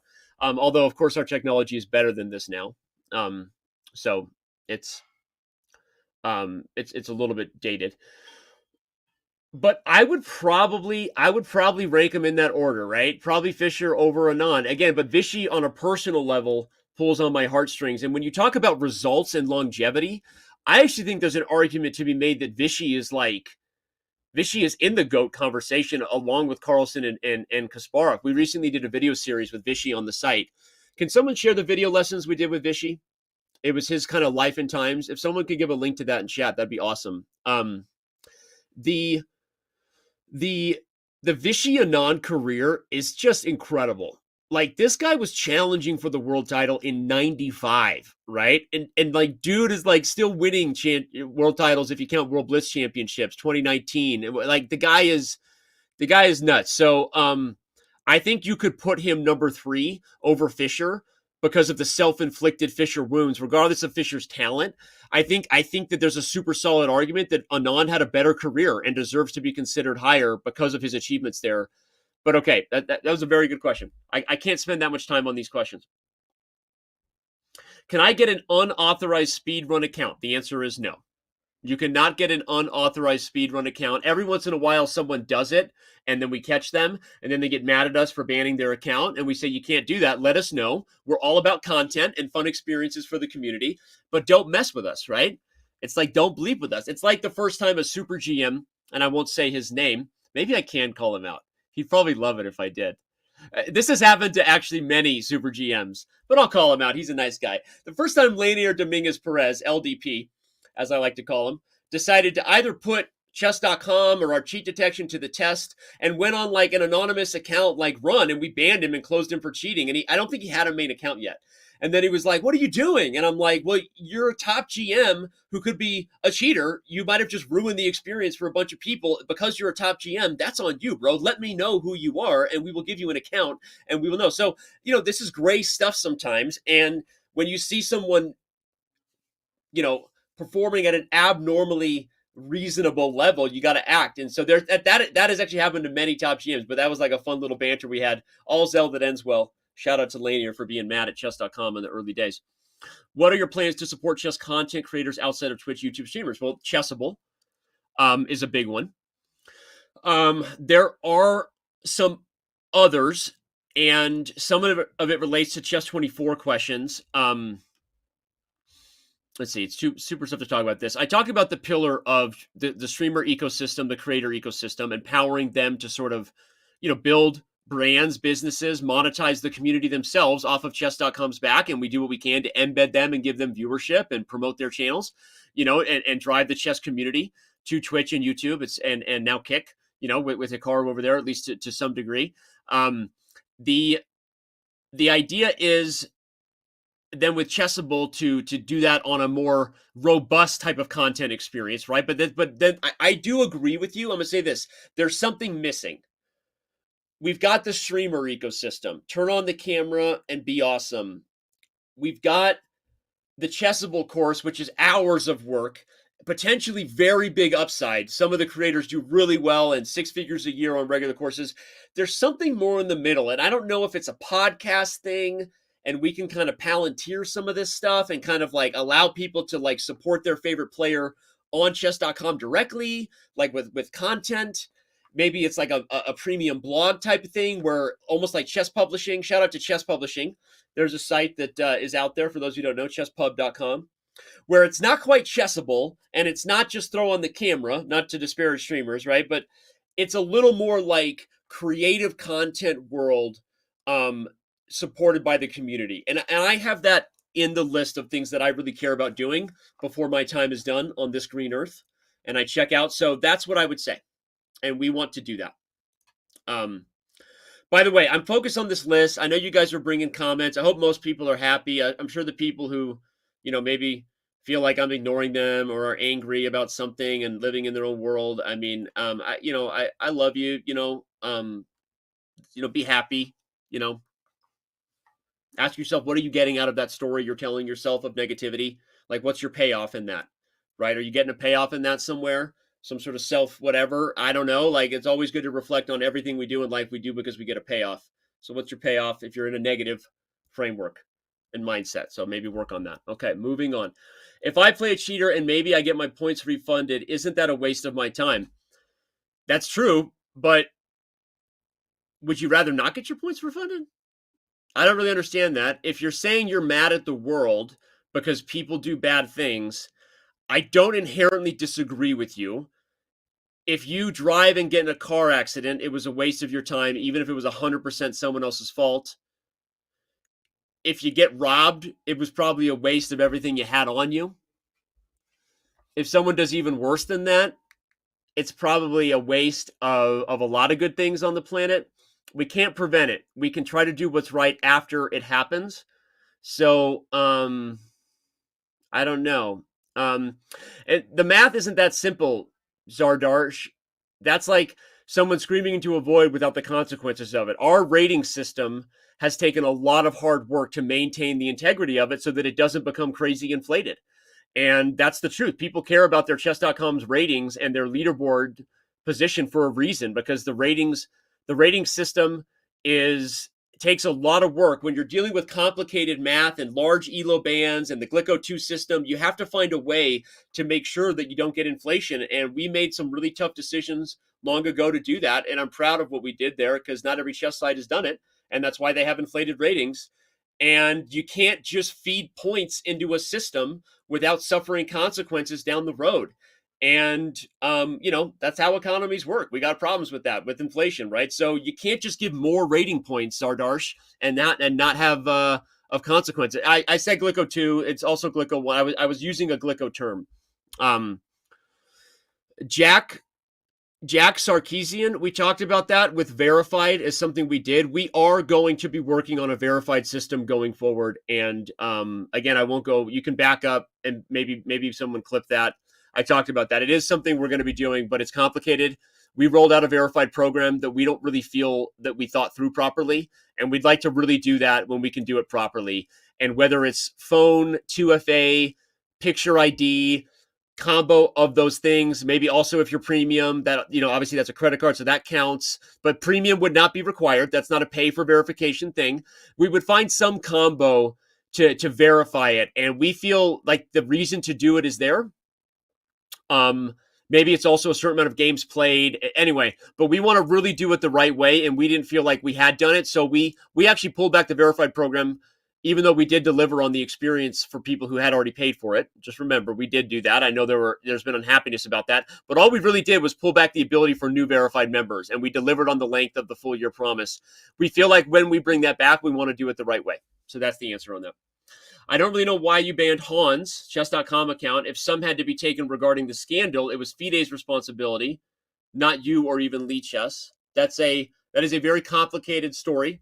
As you know, there's been a lawsuit on that. And there's a lot to that. What I will say is that the lawsuit has been dismissed. We are hopeful for more peaceful resolutions to come back. Whether that ever means Hans Niemann is back on chess.com again is probably up to Hans, honestly. And anyone who saw the ABC Nightline piece when Eric and I said that, we wouldn't be close to a fully peaceful resolution for all parties involved. And when I say it, some people might claim hypocrisy in the statements that I make regarding that we do genuinely have empathy and wish the best for Hans. That is true. Anyone who saw my conversations with Hans in the Hans Niemann report, there was much more to that. I've known Hans for a very long time. And while there was even criticism by people on the other end who feel that I was way too harsh, way too easy on Hans, even in the very beginning of that whole story, I did the best I could, trying to do the best by the person in front of me with the information that I had. And so to answer your question without giving you more that I probably shouldn't speak about fully just yet, hopefully somebody will be able to, I can say that there was a lot to that. We did the best we could for all parties involved with the information we had. And obviously the Hans Niemann report described all of that, and it explained our actions. So the best thing I could say is the Hans Niemann report kind of laid that out, and we kind of explained why we did what we did. It was tough. We hope for peaceful resolutions. And so with this answer I'm giving, this is slightly long-winded. This might answer some of all the other lawsuit questions on there. So as far as we're concerned, the lawsuit has been dismissed. We are hopeful for peaceful resolutions by all parties moving forward into the future. Whether Hans ever returns is kind of up to Hans without unpacking more of that right now. And this has been really, really tough on everybody and the chess community, and Hans included in that. And we hope that it moves forward, and that ultimately this is looked back as something that was a really interesting experience where a lot of people grew and learned a lot. And by no means do I mean to say that I think chess.com handled things perfectly. I think we've been criticized on different ends of different perspective, but there's also been different ends of different perspectives on a lot of other things in this. And And there you go. So we're hopeful for that, and I hope that you hear us on that, and we'll see where things go. And yeah, there's a lot of information on it. You can see chess.com's position on things. We've written it. We've made statements. Hans Niemann report statements recently, those sort of things. So there you go. When will chess.com introduce its own database of games similar to ChessBase and others? So did you know we have this tool called Library? Isn't as good as ChessBase. We all want Library to be better. The truth is, probably most people don't need all the features ChessBase has. That's as a professional player, or at least at one point I was a professional player. That's not to disparage ChessBase. Shout out to Fred Friedel and the whole crew at ChessBase. We love you. Have done amazing good things for chess. I believe that ChessBase is still the best product on the market if you're serious about studying chess and building databases. But that's also a next level of chess that a lot of people aren't really. That's a level of battle that the world, that not everyone in the world is ready to engage in, to quote Thor from the first Avengers. And so we are working on improving it. Here's what I would say. I am not happy at all with the current state of the chess.com analysis product.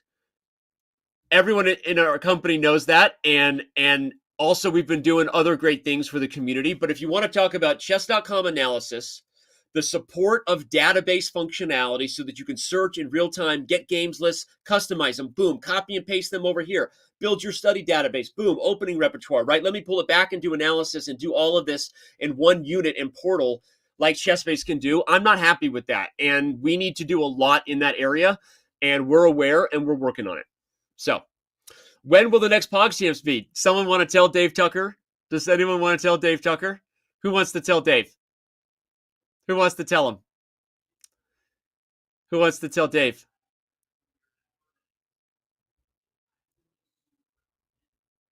Should we play the video?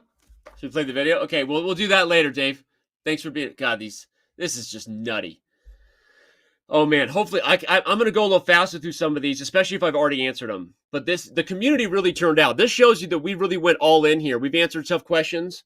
I think you guys appreciate that. Here we go. I need some water. Sometimes I wish I had a banana. I don't know if there's anybody who has a banana. I don't know. Or a snack. Sometimes I wish I had a banana. Or maybe some Indian. I don't know. Some Indian would be great. A banana or Indian? What do you think? I don't know. Okay, we're going to keep going. Add an option to request take back from your opponent. So, we do allow takebacks. Staff have the ability in egregious situations to enforce a takeback. I think that a takeback feature between friends is overdue. I think if you're playing with a friend, there's all kinds of ways a takeback feature can be abused as well. And I would say that a takeback feature by agreement between two accounts that are friends is something we should have. I would agree with you on that. Get 10 people to request that via user snap. We have the rule of 10. Get 10 people, two very similar foos. Yes, that's true, Jack. Will chess.com extend its domain to other big games such as Go one day? No plans to do that at this time. We love chess. It's authentic in that. Obviously, we have become a big gaming website, and we are very humble and grateful for the success. Obviously, we flex it from time to time because it's fun, and we should, right? Being on Times 100 list. We've become a thing that is bigger than maybe some of the wildest dreams. And I honestly feel like we're just starting. I think the world of chess has so much ahead that I can't even entertain other games at this time. So that is the answer to that. When will we get those special features that are on the website that are on the app? That is a constant process. We are in a constant state of, you develop things that are easier to develop. I mean, for example, some of you may not know that Android has a new version of puzzles that is way better than our puzzles on the iOS and the web. Shout out to the Android team. Shout out to the puzzles team. There's a whole version of puzzles that we're bringing that is so freaking fun and awesome and rewarding. So it's hard when you're dealing with different tech stacks. We don't develop in Unity, at least not for a lot of these things. There are some other apps potentially in Unity, but here's the thing. It's not as easy as you say. We appreciate that feature parity is a big thing we need. I love you. We need feature parity. I love you. I feel you. Like they say in Avatar, the blue people, not the one with Aang, the airbender. Shout out to the last Avatar, the airbender, last airbender Avatar, greatest anime series of all time. The blue people, they say, I see you. I see you. I hear you and I see you. We need feature parity. I love you. We move on. Is Chess.com planning to increase staff numbers? Is that something you're worried about? Hey, all the time, right? We got to be fiscally responsible despite our success, but we also have to invest in the opportunity before us. There's a couple of analogies there, right? Sometimes you have to be worried about a balloon getting so much air that it floats away and it pops, and now we've lost our company because we invested too much air. The other analogy is, what if it's a water balloon and the water is coming in whether you like it or not? If we don't expand the balloon, it's going to pop, right? And the level of attention that chess is getting has us on the edge of our seats, and we have to invest all the time. And so yeah, we hear you, and we're going to be fiscally responsible. We are hiring, but we're also slowing down hiring a little bit right now, and we're going to continue to do the best we can with the information in front of us. That's what we're going to do. Can those of us legendary league people get a cool high five or flare? Ready? Everyone who's in legendary, we're going to air five in 3, 2, 1. Boom. That was pretty awesome. Felt really cool because my teenage son developed a secret handshake with me the other day. It felt so cool that he still cared about that. He wanted me to do a secret handshake with him. It was a big dad moment. So Air 5 makes us cool. If you're in Legendary League, cool Air 5. Maybe we'll get you some flair down the road. Just kidding. We actually are working on that. We do believe in leagues, and we want to do a better job of rewarding you for being an awesome league player. But we're working on that. Danny Rensch, are you really a green pawn impersonating a human? Wouldn't you like to know? How do you balance time for working on your own chess and time with chess.com work? Is there much overlap? The answer really is that my chess playing has taken a back seat. My chess playing took a back seat a while ago. Before chess.com became the really demanding job that it is now. And it's just, I love chess. If you look at my account, just go log into, go look at chess.com/Daniel Rensch or whatever. I don't play very much. It makes me sad. I miss it. I miss playing over the board chess. Shout out to the Denver Open in 2019. Just look that up. I had a good tournament. I wish I could bring that back that experience. But not currently playing chess at this time. Maybe in another life. What is the most difficult thing from a programming standpoint to implement into the website? We had the guy who we should have asked that to. His name was Josh Levine. Shout out to the Collegiate Chess League. Go give them a follow, by the way. College chess is a huge thing of the future. You heard it here. Just get ready for chess in colleges to blow the up. Okay? The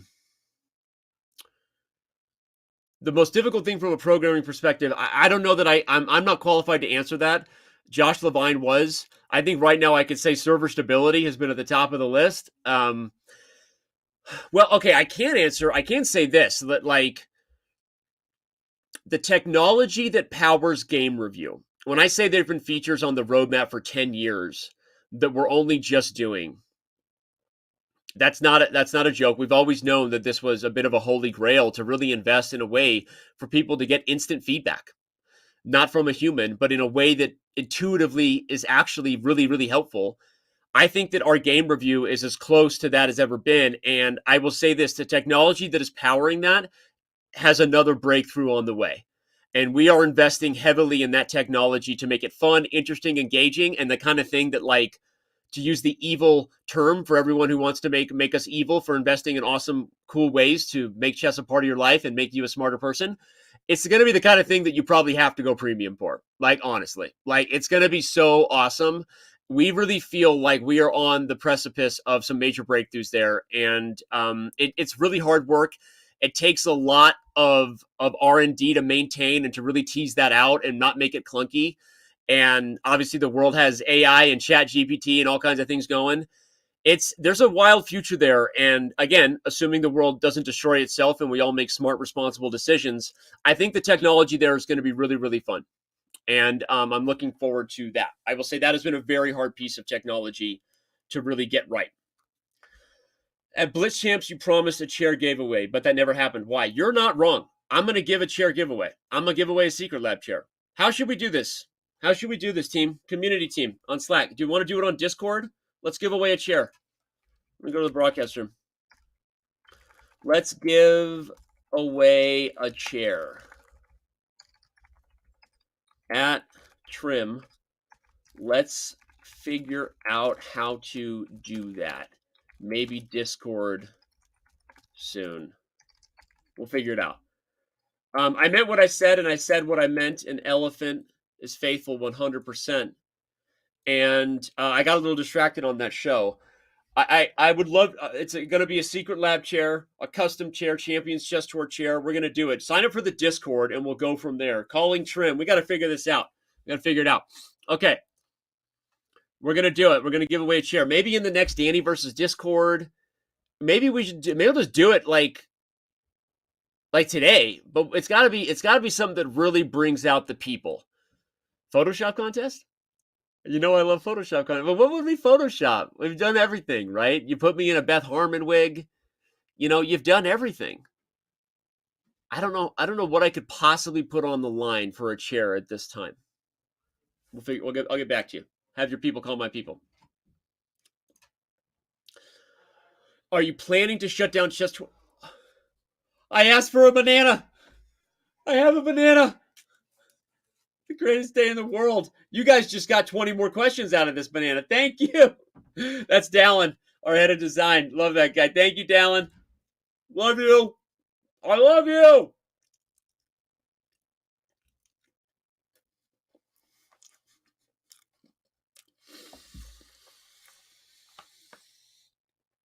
Oh.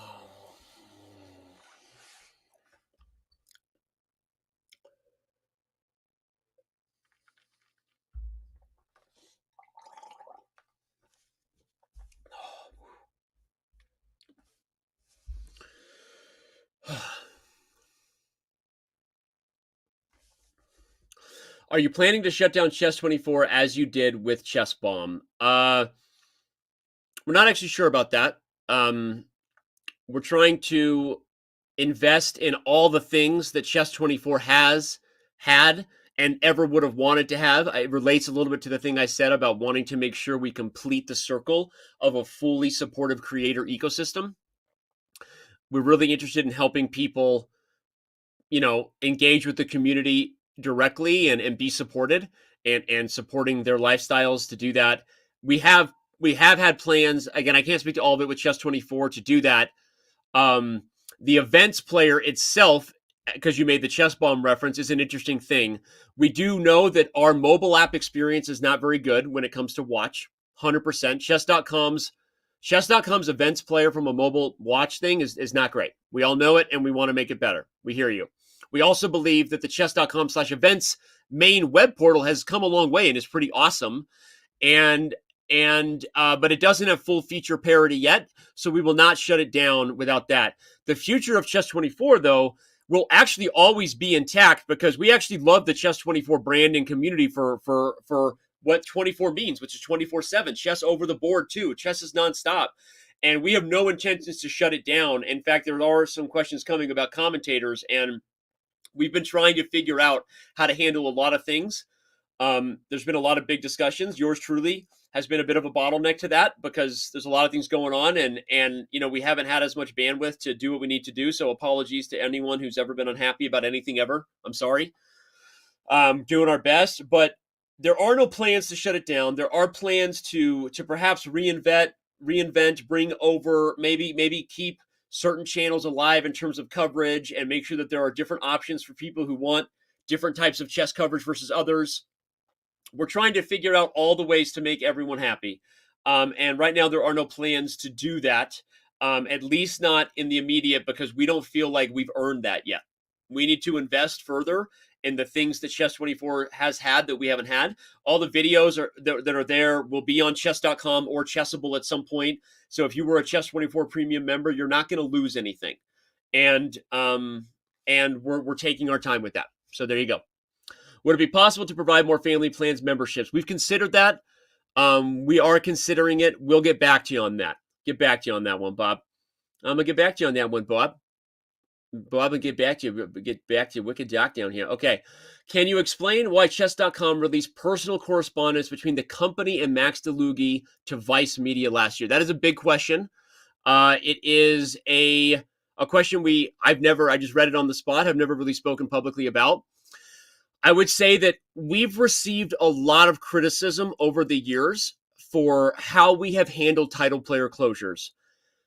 Many people believe that we have not been harsh enough, that we have actually contributed to the problem by not engaging in a higher form of capital punishment, because it isn't actually murder. So capital punishment here, by letting someone know, that the world know that someone cheated, maybe it would deter cheating. Maybe we're wrong about how we've handled certain things. There's also a completely other side of that coin where people make mistakes and don't deserve life imprisonment. I don't know where you sit on that. Some of you might be Jean Valjean in that, and you're looking to imprison someone for 19 years because they stole a loaf of bread, no matter how old they were, and criticize me and how I handled Hans Niemann or any other juniors or people that have cheated, let alone, other adult members. I get it. Look, there's a very big and nuanced conversation there. And when it came to that, we were navigating a lot of pressure and a lot of questions on a topic that became public, or even was public without us having ever made it public. We weren't really there, and then when the floodgates opened, we didn't do anything against our legal terms of service or right or anything. We understand that we engaged in something that was a little different, but at the same time, there are unique times that call for unique measures and decisions. We learned a lot. We learned a lot about that, and I would say that depending on where you sit on the pendulum of how Chess.com's handles cheat detection, and given the unique circumstances and how that came down and what was facing us, you might have handled it differently. You might have handled it the same as us. I know that we learned a lot about that. And if you don't think we handled it well, then, that is certainly your right to do so. And we will continue to invest in this whole area of things and make it better for the future. One, because we have to, because we're putting millions of dollars into prizes.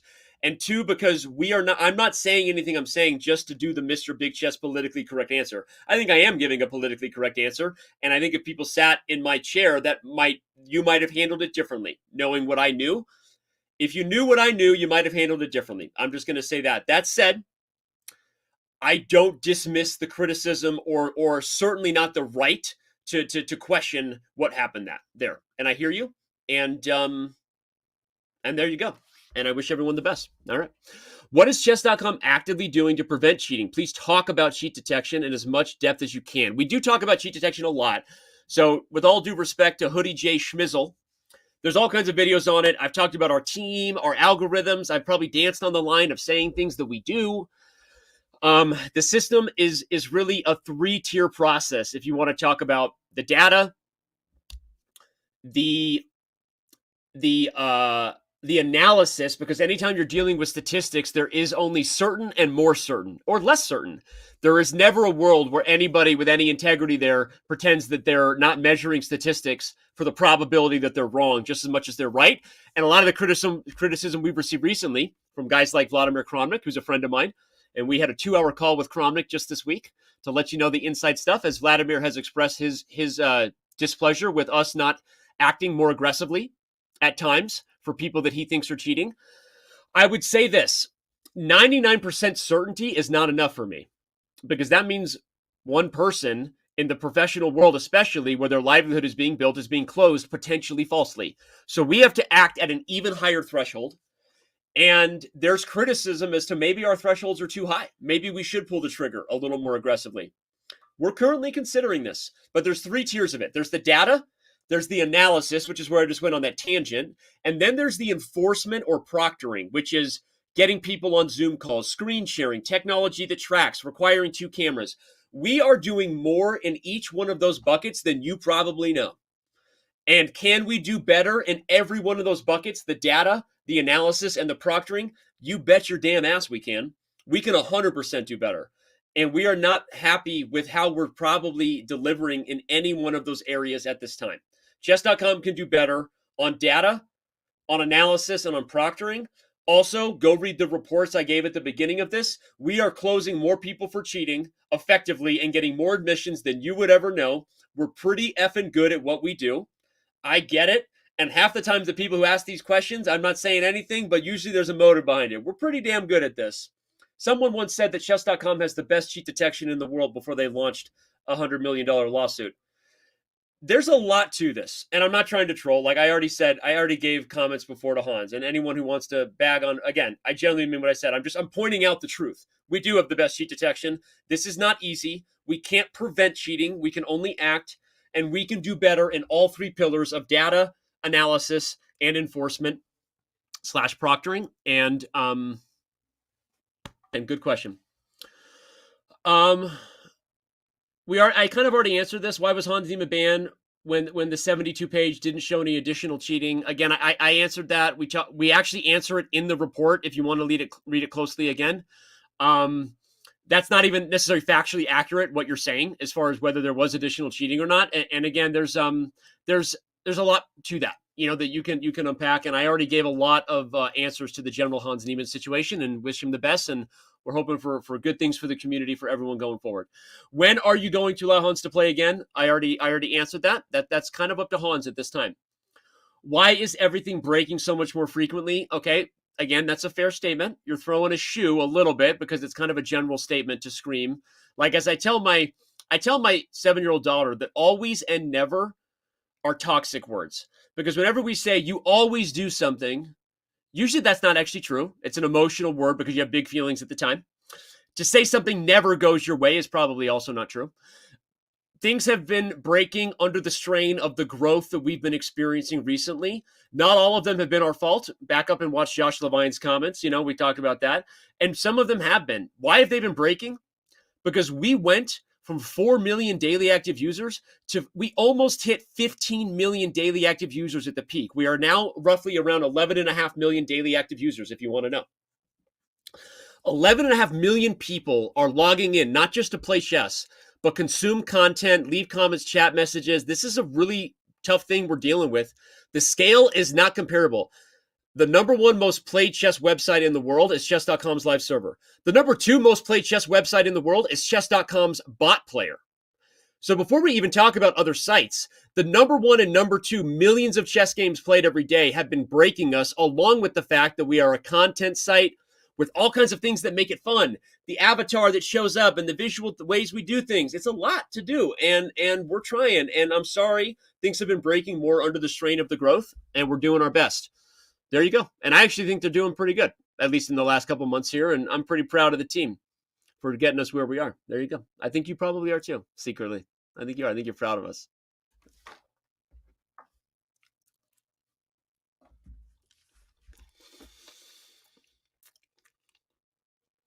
What is chess.com doing to decrease the number of false fair play bans? That's a big question. I mean, I think a lot of people would argue we're not doing enough to catch cheaters. Anytime you pull a dial there, anytime someone truly has a false fair play ban, we hear them out and we turn it over. A lot of people claim false fair play bans, and it's not a false fair play ban. And that's a fact, Jack. Why did you get rid of ChessBomb? We didn't get rid of ChessBomb. ChessBomb and chess.com came together. We acquired their company. The developers, shout out to Peter, Boris, a lot of the people working hard. They were working with chess.com and doing pretty well. And they were, paid to do their job, and also a lot of good things happened over that time. And I think we've built a pretty awesome events player. So we didn't get rid of it. We created a new experience together, and there's a happy ending there. And I'm pretty excited with what people have there at chess.com/events. I do also validate that I love, ChessBomb itself as a direct site was there, and there was a community there that we've welcomed. And I think we've actually added more features than ever we could have before to develop 2 separate websites. And, there's a lot of reasons why that's a hard thing to do. So there you go. Why is there no way to undo pre-moves on a mobile website? That's a hard piece of technology. We've talked about 2 things for mobile app. Multiple pre-moves.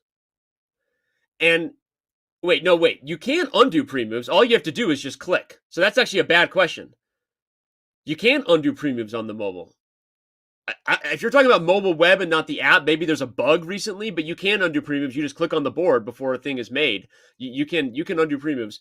But we need multiple pre-moves, but that's a really hard thing to do with touchscreen technology, although we are working on it. No promises. Do you expect chess.com to invest more of its resources into slower time controls? We are working on a classical time control for chess on chess.com. And we are. So I'm just going to answer. I'm not going to give you a date on that. Josh Levine himself is a huge chess guy. You know, he loves Bughouse. He deeply cares about this. He oversees the technology. It is a thing we're going to do. At some point, right now, you have Rapid, Blitz, Bullet. You've got your variants. We will have classical chess ratings on chess.com before we are dead and gone. There you go. Has chess.com thought through sponsoring a football soccer team like Wrexham? That is the best bleeping idea I have ever heard in my life. I love Welcome to Wrexham. Shout out to Ryan Reynolds and Rob McElhenney. Good show. Welcome to Wrexham. Okay, next. Please bring back the old Chess24 commentary with Leko, Jan, and Svidler. Leko is the best commentator around, in my opinion. I had an interesting email exchange with Peter last week. We're hoping to mix Peter in. By the way, I'm talking about Peter Leko. Svidler, another Peter, also great, and Jan. We will continue to right the ship of where all different styles of commentary are, and you have not seen the last of Leko and Jan Gustafsson and Peter Svidler commentating. I hear you on that. And there's been a lot going on with it. I think that they've actually done some shows on Chess24, even post-merger, but we'll continue to work on that. So thank you for that. Why do I keep getting 502 errors? I hear you on that, but again, we're investing in technology. You feel that paid... Oh, there's another part to that. I feel that paid accounts should be higher priority than other users. There's a lot of things premium users do get that are higher priority, right? They get a lot of access to features they wouldn't otherwise get. There's been a lot of requests to make premium only player pools and premium things. It's really hard to restrict access to ingest to premium members, and I'm not sure I would ever be okay with that. So I think that premium benefits should exist. I don't know that being a premium member can hide everyone from the pain of our server growth. We did the best we could during that time, and there was a short time during the real crisis of that where we were trying to prioritize the queue, at least as far as games went. But our eventual goal, of course, was to make that equal for everyone. Though I hear you again that we want to get more stable. That's what I hear on that. Please invest in your technology, chess.com. I hear you. We are. And there is a discussion about whether premium members, especially with our scale, should maybe have other types of benefits besides just access to learning tools. Discussions about chat features, similar to subscribers on Twitch, right? Discussions about access to other things. So we hear you on that, especially as we've scaled to the point. What if we double players again and we're at 30 million daily active users? We obviously need to address all of these things, and we are talking about it actively. Any plans to have Chess TV on Kick? We are not close to that in the future. Right now, the answer is no. Obviously, there's a lot going on in this streaming world, from YouTube to Twitch to Kick. I think there's a broader battle being had between those platforms and probably others that are coming into that space that is a slightly different level of I don't want to use the term warfare because the analogy ends there, especially not during times like this. There's a different type of competition going on between those sites, and I do believe chess.com's ultimate role should be to support the streamers in the chess.com streamer program. And therefore, if our streamers continue to diversify where they would like to be, Kick, Twitch, YouTube, as long as we're doing it in a responsible way, I see it as our goal to provide the benefits to those streamers, reaching the chess community, and therefore reaching new people on those platforms. So in the future, if I'm just answering you philosophically as the guy who oversees kind of this decision area, it's not just my decision, but if I'm looking at it like philosophically, strategically, I don't think chess.com should be anything more than platform agnostic and supportive of where people want to create chess content. As far as that part of the ecosystem. That said, we're not currently streaming on Kick for all the reasons people know. When they first came in, it was a site that was directly, even just only associated with gambling and adult content. And I wasn't okay with that. I think they're doing a lot. If anyone wants to send this to Kick, to obviously invest and show that it's also more than that, and they genuinely care. And I I have kids, 4 of them, and I'm always aware of where I send them and what that endorsement means. But I'll be honest, like as a parent as well, I think you have to have conversations with your kids and empower them with knowledge. Because unless you're truly prepared to be Amish and go disappear into the mountains of the world, you're not actually being responsible about what your kids can access anyway. You're probably lying to yourself. And so my position as a parent is to empower your kids with dangerous knowledge and talk to them about all the things, from what waking up and looking at your phone first thing does to your brain, to what's available on the internet, to teen suicide rates. That's right. My son will tell you the first time I sat him down when he was 13 and showed him the thread of a young woman who had taken her life because she was pressured to send nudes. And that thread woke up my son in a really big way. Not that he was engaging in any of that, but that's the kind of conversation I choose to have, because I want my kids to be aware of what's wrong with the world and then be good people within the world and make their best decisions after being empowered with knowledge, rather than shielding, hiding, then they rebel and I pretend that there's a problem, right? There's all kinds of problems with YouTube. There's all kinds of problems with Twitch. There's all kinds of content if you define it as problems. So sorry for the philosophical rant, but as a parent, I choose to engage in communication and the responsibility of that, and I can't hide everyone from everything. So where chess.com will sit as far as ultimately engaging in partnerships on that level, like, it's complicated because I also do understand there's a responsibility for what we endorse. And that is a dance that we are consistently playing to try to find the right answer, similar to cheating, to try to find the right answer given our responsibility. So that's my answer to that. And on a personal level, I try to talk about that stuff openly with the people that are in my stead, if you will. And I hope that you do the same for the people in your stead. Next question. Why aren't you bringing on some of the old chess commentators? We already answered that. We're going to do more of that. Thank you for that. Following your favorite thing you've been working on over the last few months. My favorite thing I've been working on. I probably can't tell you my favorite thing I've been working on because that's confidential. And hopefully if it comes to fruition, it's going to blow your mother bleeping mind. I can't tell you that. Second favorite thing, PogChamps 5. And it already was announced today. Concerning the Pro Chess League, I wonder if it would make sense for each franchise to have a geographical farm system. That's an interesting suggestion. I don't know how I feel about geographical limitations, because that's the other way to look at it. It's not just a farm system. I think I subscribe to a little more of the Premier League, where you can bring players from all over the world. And we are considering how to make things awesome for future Pro Chess League viewers. Hans and Next CGC. I answered a lot of Hans' questions today. You should back up and check it out if you're just joining. When will we get more variants to the mobile app than just Chess 960? That's a really good question. You should complain about that. You should send in tickets and say that you want more variants. Some of them are a little more complicated than others. That's the truth. That's just the answer. It's hard to develop. But I hear you on that. When are the Legendary League Prize matches coming back? I don't know enough about leagues as a product, as a priority, as where we're investing in that at this time. I really don't. You'll notice I kind of punted on a few of those questions today. But now we're really good. We're almost done, everybody. Hang in there. Toby. When are we going to get repertoire checks against Chessable courses? That is a great idea. The future of Chessable and Chess.com is going to make you so happy. You know, in real time, being able to suggest to you after you play a game. Only 2? That's actually false, production. Now shame on you for trolling me. I've given several other great idea comments today. There you go. There should be more. I've given several, okay? It's a great idea. And we're going to be doing that. And you wait. Please invest a little bit in how Chess.com website shows tournament games and results on its website. If you're talking about tournaments played on Chess.com or Chess.com/events, I hear you and agree we can do a better job displaying things on both accounts. There you go. Real-time chess ratings for players, 2700 chess, Chess 960 support, better event navigation. Okay, great. That was a rapid-fire list of requests. Real-time chess ratings, agreed. Chess 960 support, okay.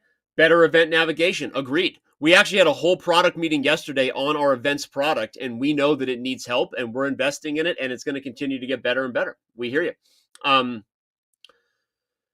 Is it possible to get a sentence summarizing AI generated for each game of tournaments? That's interesting. That's a good idea. I almost said the thing in the works. We already have a thing in the works that's going to combine a little bit of AI more than we're doing, combined with the technology that I said that powers game review. But I'll also say that getting a summary of how you played in a tournament, like overall you played this way, or how Magnus played, I don't know. That's interesting. I don't really know I need a little more to understand the use case of that. To be honest, I think getting real-time feedback on your games is different. As far as tournaments, like an overall statement on how you played in the tournament, like good job, killer, way to go, sport, or you struggled with this overall in the event. That's interesting. I hear you. Okay. Are there any plans to implement any of the Play Magnus features into chess.com? Yes, there are. And we're continuing to work on that. And the Play Magnus apps are still out there for those who love the Play Magnus apps. And I'll just say, yeah, we're working on that. A lot going on. A lot to do. What kind of conversation does your team have around making cheat detection stricter on newer accounts? I gave a lot of answers on this, right? And again, acknowledge the 3 buckets: data, research, the algorithms, the analysis, detection, if you will, and then enforcement, proctoring, moderating in real time. All 3 of those areas are things we have. We're probably doing more than you know. We can do better. This actually relates to the next question, which is I'd like a feature where you can limit seek accounts with a minimum number of games played. So I'm going to answer both of those as far as detection stricter on newer accounts and restricting people till they've played a number of games. The answer is yes to both of those. And we have recently experienced cheating at scale in a way that we never did before. Regardless of a little cheating scandal in the year 2022 you may have heard about, right? A lawsuit that was just dismissed. Regardless of other, top level stuff, we have experienced a growth and a cheating at scale that has been wild. And we are investing in both of those big time, and there's a lot to it. Do you actually punish title players for cheating? Yes, we do. We always have, and we do. And there is a kind of openly known kind of way we do that. We ban them, and based on their admission or cooperation, we kind of navigate it as human beings. And there is a macro and a policy that we are, as I openly said, always revisiting and actively, aware of the criticisms of more capital punishment or the effects of that. But we always have, so that's not really a fair comment if it's a troll one. And we do ban them, and there's a lot to that. Often they do experience some fallout in their local communities, even without us sort of publicly claiming we ban them. The people who know that we've engaged in different types of banning, whether it's, some more open or public, some more shadow banning than others, regardless of your criticism of that, we're working on it. There are consequences for it. And those consequences, are meaningful. And can we maybe do more? That's an interesting conversation to have. And it's something we've been talking about with many parties, from FIDE to others, for years, and we're going to continue to do so. And we will. There you go. There is no thought of extending chess.com to something like Shogi or Shangxi at this time. The answer is no to that. Will chess.com ever publicly address the variance crashing daily a few months? I didn't know we weren't publicly addressing that. I love when I get accused of a conspiracy that's not real. It's my favorite type of conspiracy to be accused of. If you want to ask me, hey, Dan, what's your favorite type of conspiracy to be accused of? The one that's not real. That's my favorite type. So I didn't know we were covering that up. Apparently our variance server crashed. I'm sorry. It seems like a lot of things crashed, and we're doing our best here. I don't know. I honestly don't know why it crashed. I know we crashed on Tuesday. We talked about that, and there are other times. But yeah, there you go. Chess.com is increasingly causing difficulties for clubs. Relatively reduced, the site doesn't act neutrally, and there's a lack of transparency. I'd love to know more about that. Tournament ticks. Please send me a message on chess.com and reference in that message that we talked about it on this show. If you're really serious, I actually like to know more about that. I had no idea that in some way, if we're not acting in full neutrality and not being transparent in terms of what you'd like to see, I want to know about that, because I do not have my hands around every aspect of this company in the way that I maybe once did. That's the truth. And so if you're unhappy, let me know. If you're, if you have your own biased perspective on that, we're going to find that out together, aren't we? We're going to find it out. So write me in, and please include that I mentioned it on the show, because I do have someone who helps me with my messages. And I'm sorry about that, but I get a lot of messages. And so I have someone who helps me and surfaces things. So make sure you mention that we talked about it here so that we get so that I get my eyes on it. Okay. Matthew Hell, can you please address the struggles that club admins are facing? Okay. Apparently there's more to clubs. Let's go. I need to know about this. I don't even know the struggles that club admins are facing. I literally don't know about it. So let me know. Let me know. Man, it's 1:30. I think we should wrap this thing up. 3.5. Man, we did it. Can you make bots who are called prodigies like Alice Leontani? Ooh, very interesting. You have made idea. It is very much come out of you. Okay, very nice. Okay, that's interesting. We don't have 162. We don't have bots of people that we don't work with, obviously permission for their likeness, all that stuff. So of course we'd want to navigate that and be respectful to kids. And, it does sound like a fun idea to engage with some prodigies, maybe at least for a month. Maybe there's a prodigy month, right? Maybe there's a prodigy month and we have some kids get their bot on there. That's kind of a fun one. Someone tack that up to the bots HQ room. Bots HQ room, going to Slack. Boom. Bot HQ room. People want a prodigies month right now on the show. Also, I love you guys. Also, I'm typing that I love you in real time on a show. Okay. Also, get back to work. Also, I love you. Okay. Did we do it? Okay. That's it. We did it. And some of you are still watching. What's funny is when I have someone who's like a friend of my kid, it's awkward. Be like, I beat your bot with no help on 3 stars. And I'm like, well, then you were probably cheating. You were, and by the way, I usually just say that. Just like straight up, you were probably using an engine because you're probably not 2,500. I love you. There you go. You got to invest in the new generation, huh? You got to invest in the new people. How's that for brutal honesty? You're welcome, world. Boom. This is it. We're coming down to the last. Danny loves you. The lady blurred. Guys, we announced PogChamps 5 today. Let's go. Live final in LA with Ludwig. Who are your favorite creators? Get them invited. Let's let the chess streamers know it's happening. Reach out. Make it happen.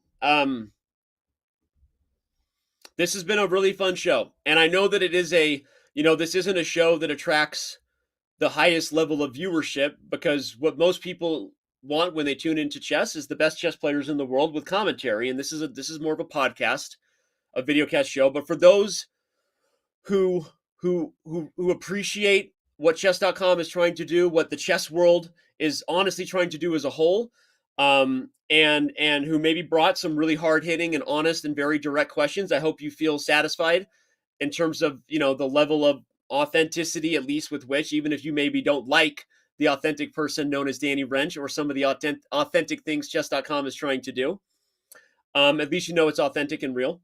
And I hope you appreciate that. So thank you for being here, all of you. And Andrew Tate will not be invited to PogChamps. That is not a thing. Okay, and I will do a little bit of reading chat in real time here.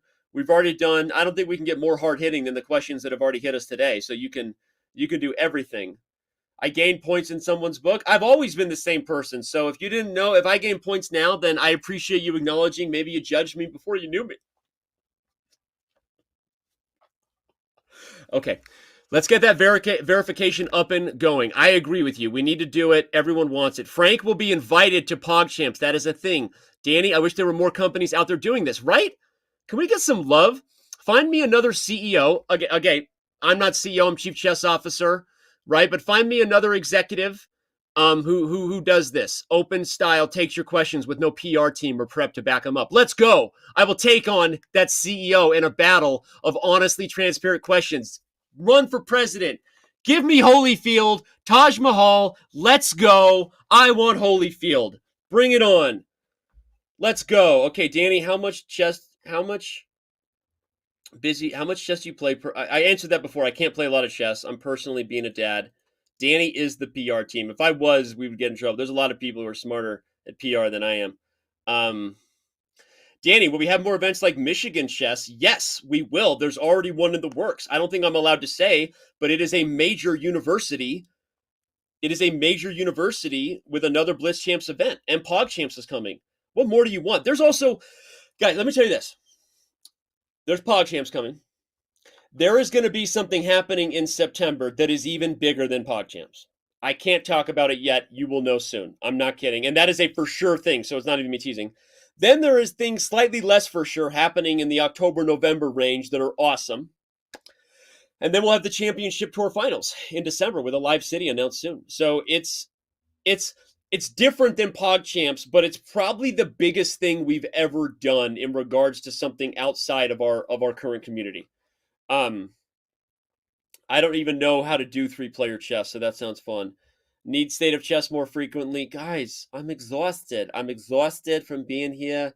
I'm a little verklempt. I'm a little overwhelmed. I'm a little verklempt. I'm feeling a little verklempt. I'm going to go sit in the dark over here and feel sorry for myself, all right? I'm going to go sit in the dark. Don't worry about me. I would crumple Bezos. Yeah, give me Bezos. Give me Zuckerberg. Give me Zuckerberg. Let's do it. Give me transparent, executive battle. Anyway, I think we're good. I think you guys are all great. We did a Ukraine charity. We've supported some others from the creator. Shout out to everyone. Obviously, a lot going on in Ukraine and Russia right now, and anyone fighting for it, losing their lives. This is, it's big stuff. And Chess.com's position on that is kind of public. Not that our position matters at a time when people are legitimately on the front lines. So much love to all of that. And we don't have a Ukraine charity around the books. Absolutely open and willing to do that again. And of course, we should. And if anyone has the means to donate or lend support, I encourage them to do so, even without Chess.com doing a charity. Rain will probably not be in this PogChamps. There's no current plans on that. I haven't told him that yet. So if you want to clip it and ship it, you could maybe it's best that he hears from you. Danny says he's not inviting you to PogChamps. You might want to ask him. Oh, by the way, we're doing it. Oh, wait, we didn't talk about that. What are we doing? We had Michael on the show. One of the biggest things we're doing is launching variance cash tournaments in September. Michael, I just stole your thunder. I'm just announcing it. That's not the big thing in September. That's actually not even close to the big thing. But in September, we're going to start doing cash tournaments for the variance community. Get ready. So if you love Duck Chess, Crazy House, King of the Hill, and everything in between, starting in September, chess.com/variance, go to there. We're going to start doing some cash tournaments for you variance players. So get ready. Get ready. Yeah, kind of like the decathlon, kind of with a championship thing in the end. So anyway, we'll see. So, all right, everyone who worked hard to help bring this show to life, thank you so much. I'm going to let everyone get back to their day. I actually am hungry.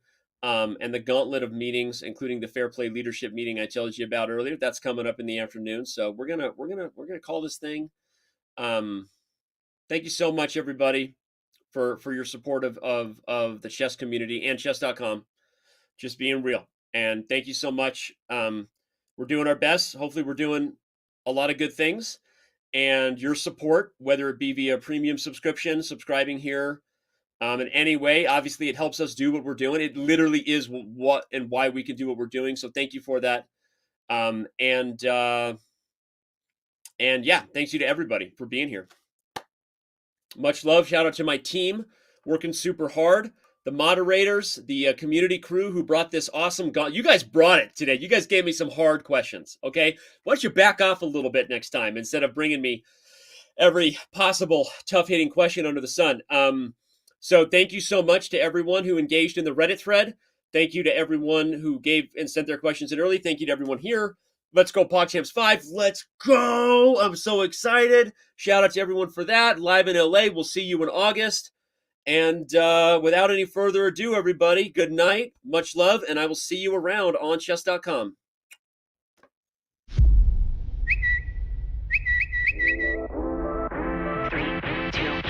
Get ready.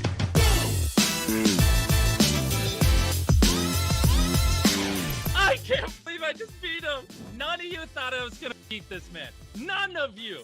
He's trying to. No, don't pre-move that. Oh my god, he could actually stalemate. No, this is really, really bad. He's gonna do it. Don't do it. Don't do it. Oh my. You be careful with the queens, Alex Botes. I should watch my queen, not give it away, right? She's like, you know what? Let's play this whole thing out, dude. So I can make him feel like he has a chance. But now King. Oh, you put 92 made one. Oh my God! Yes! 6-0! Undefeated! My is throbbing.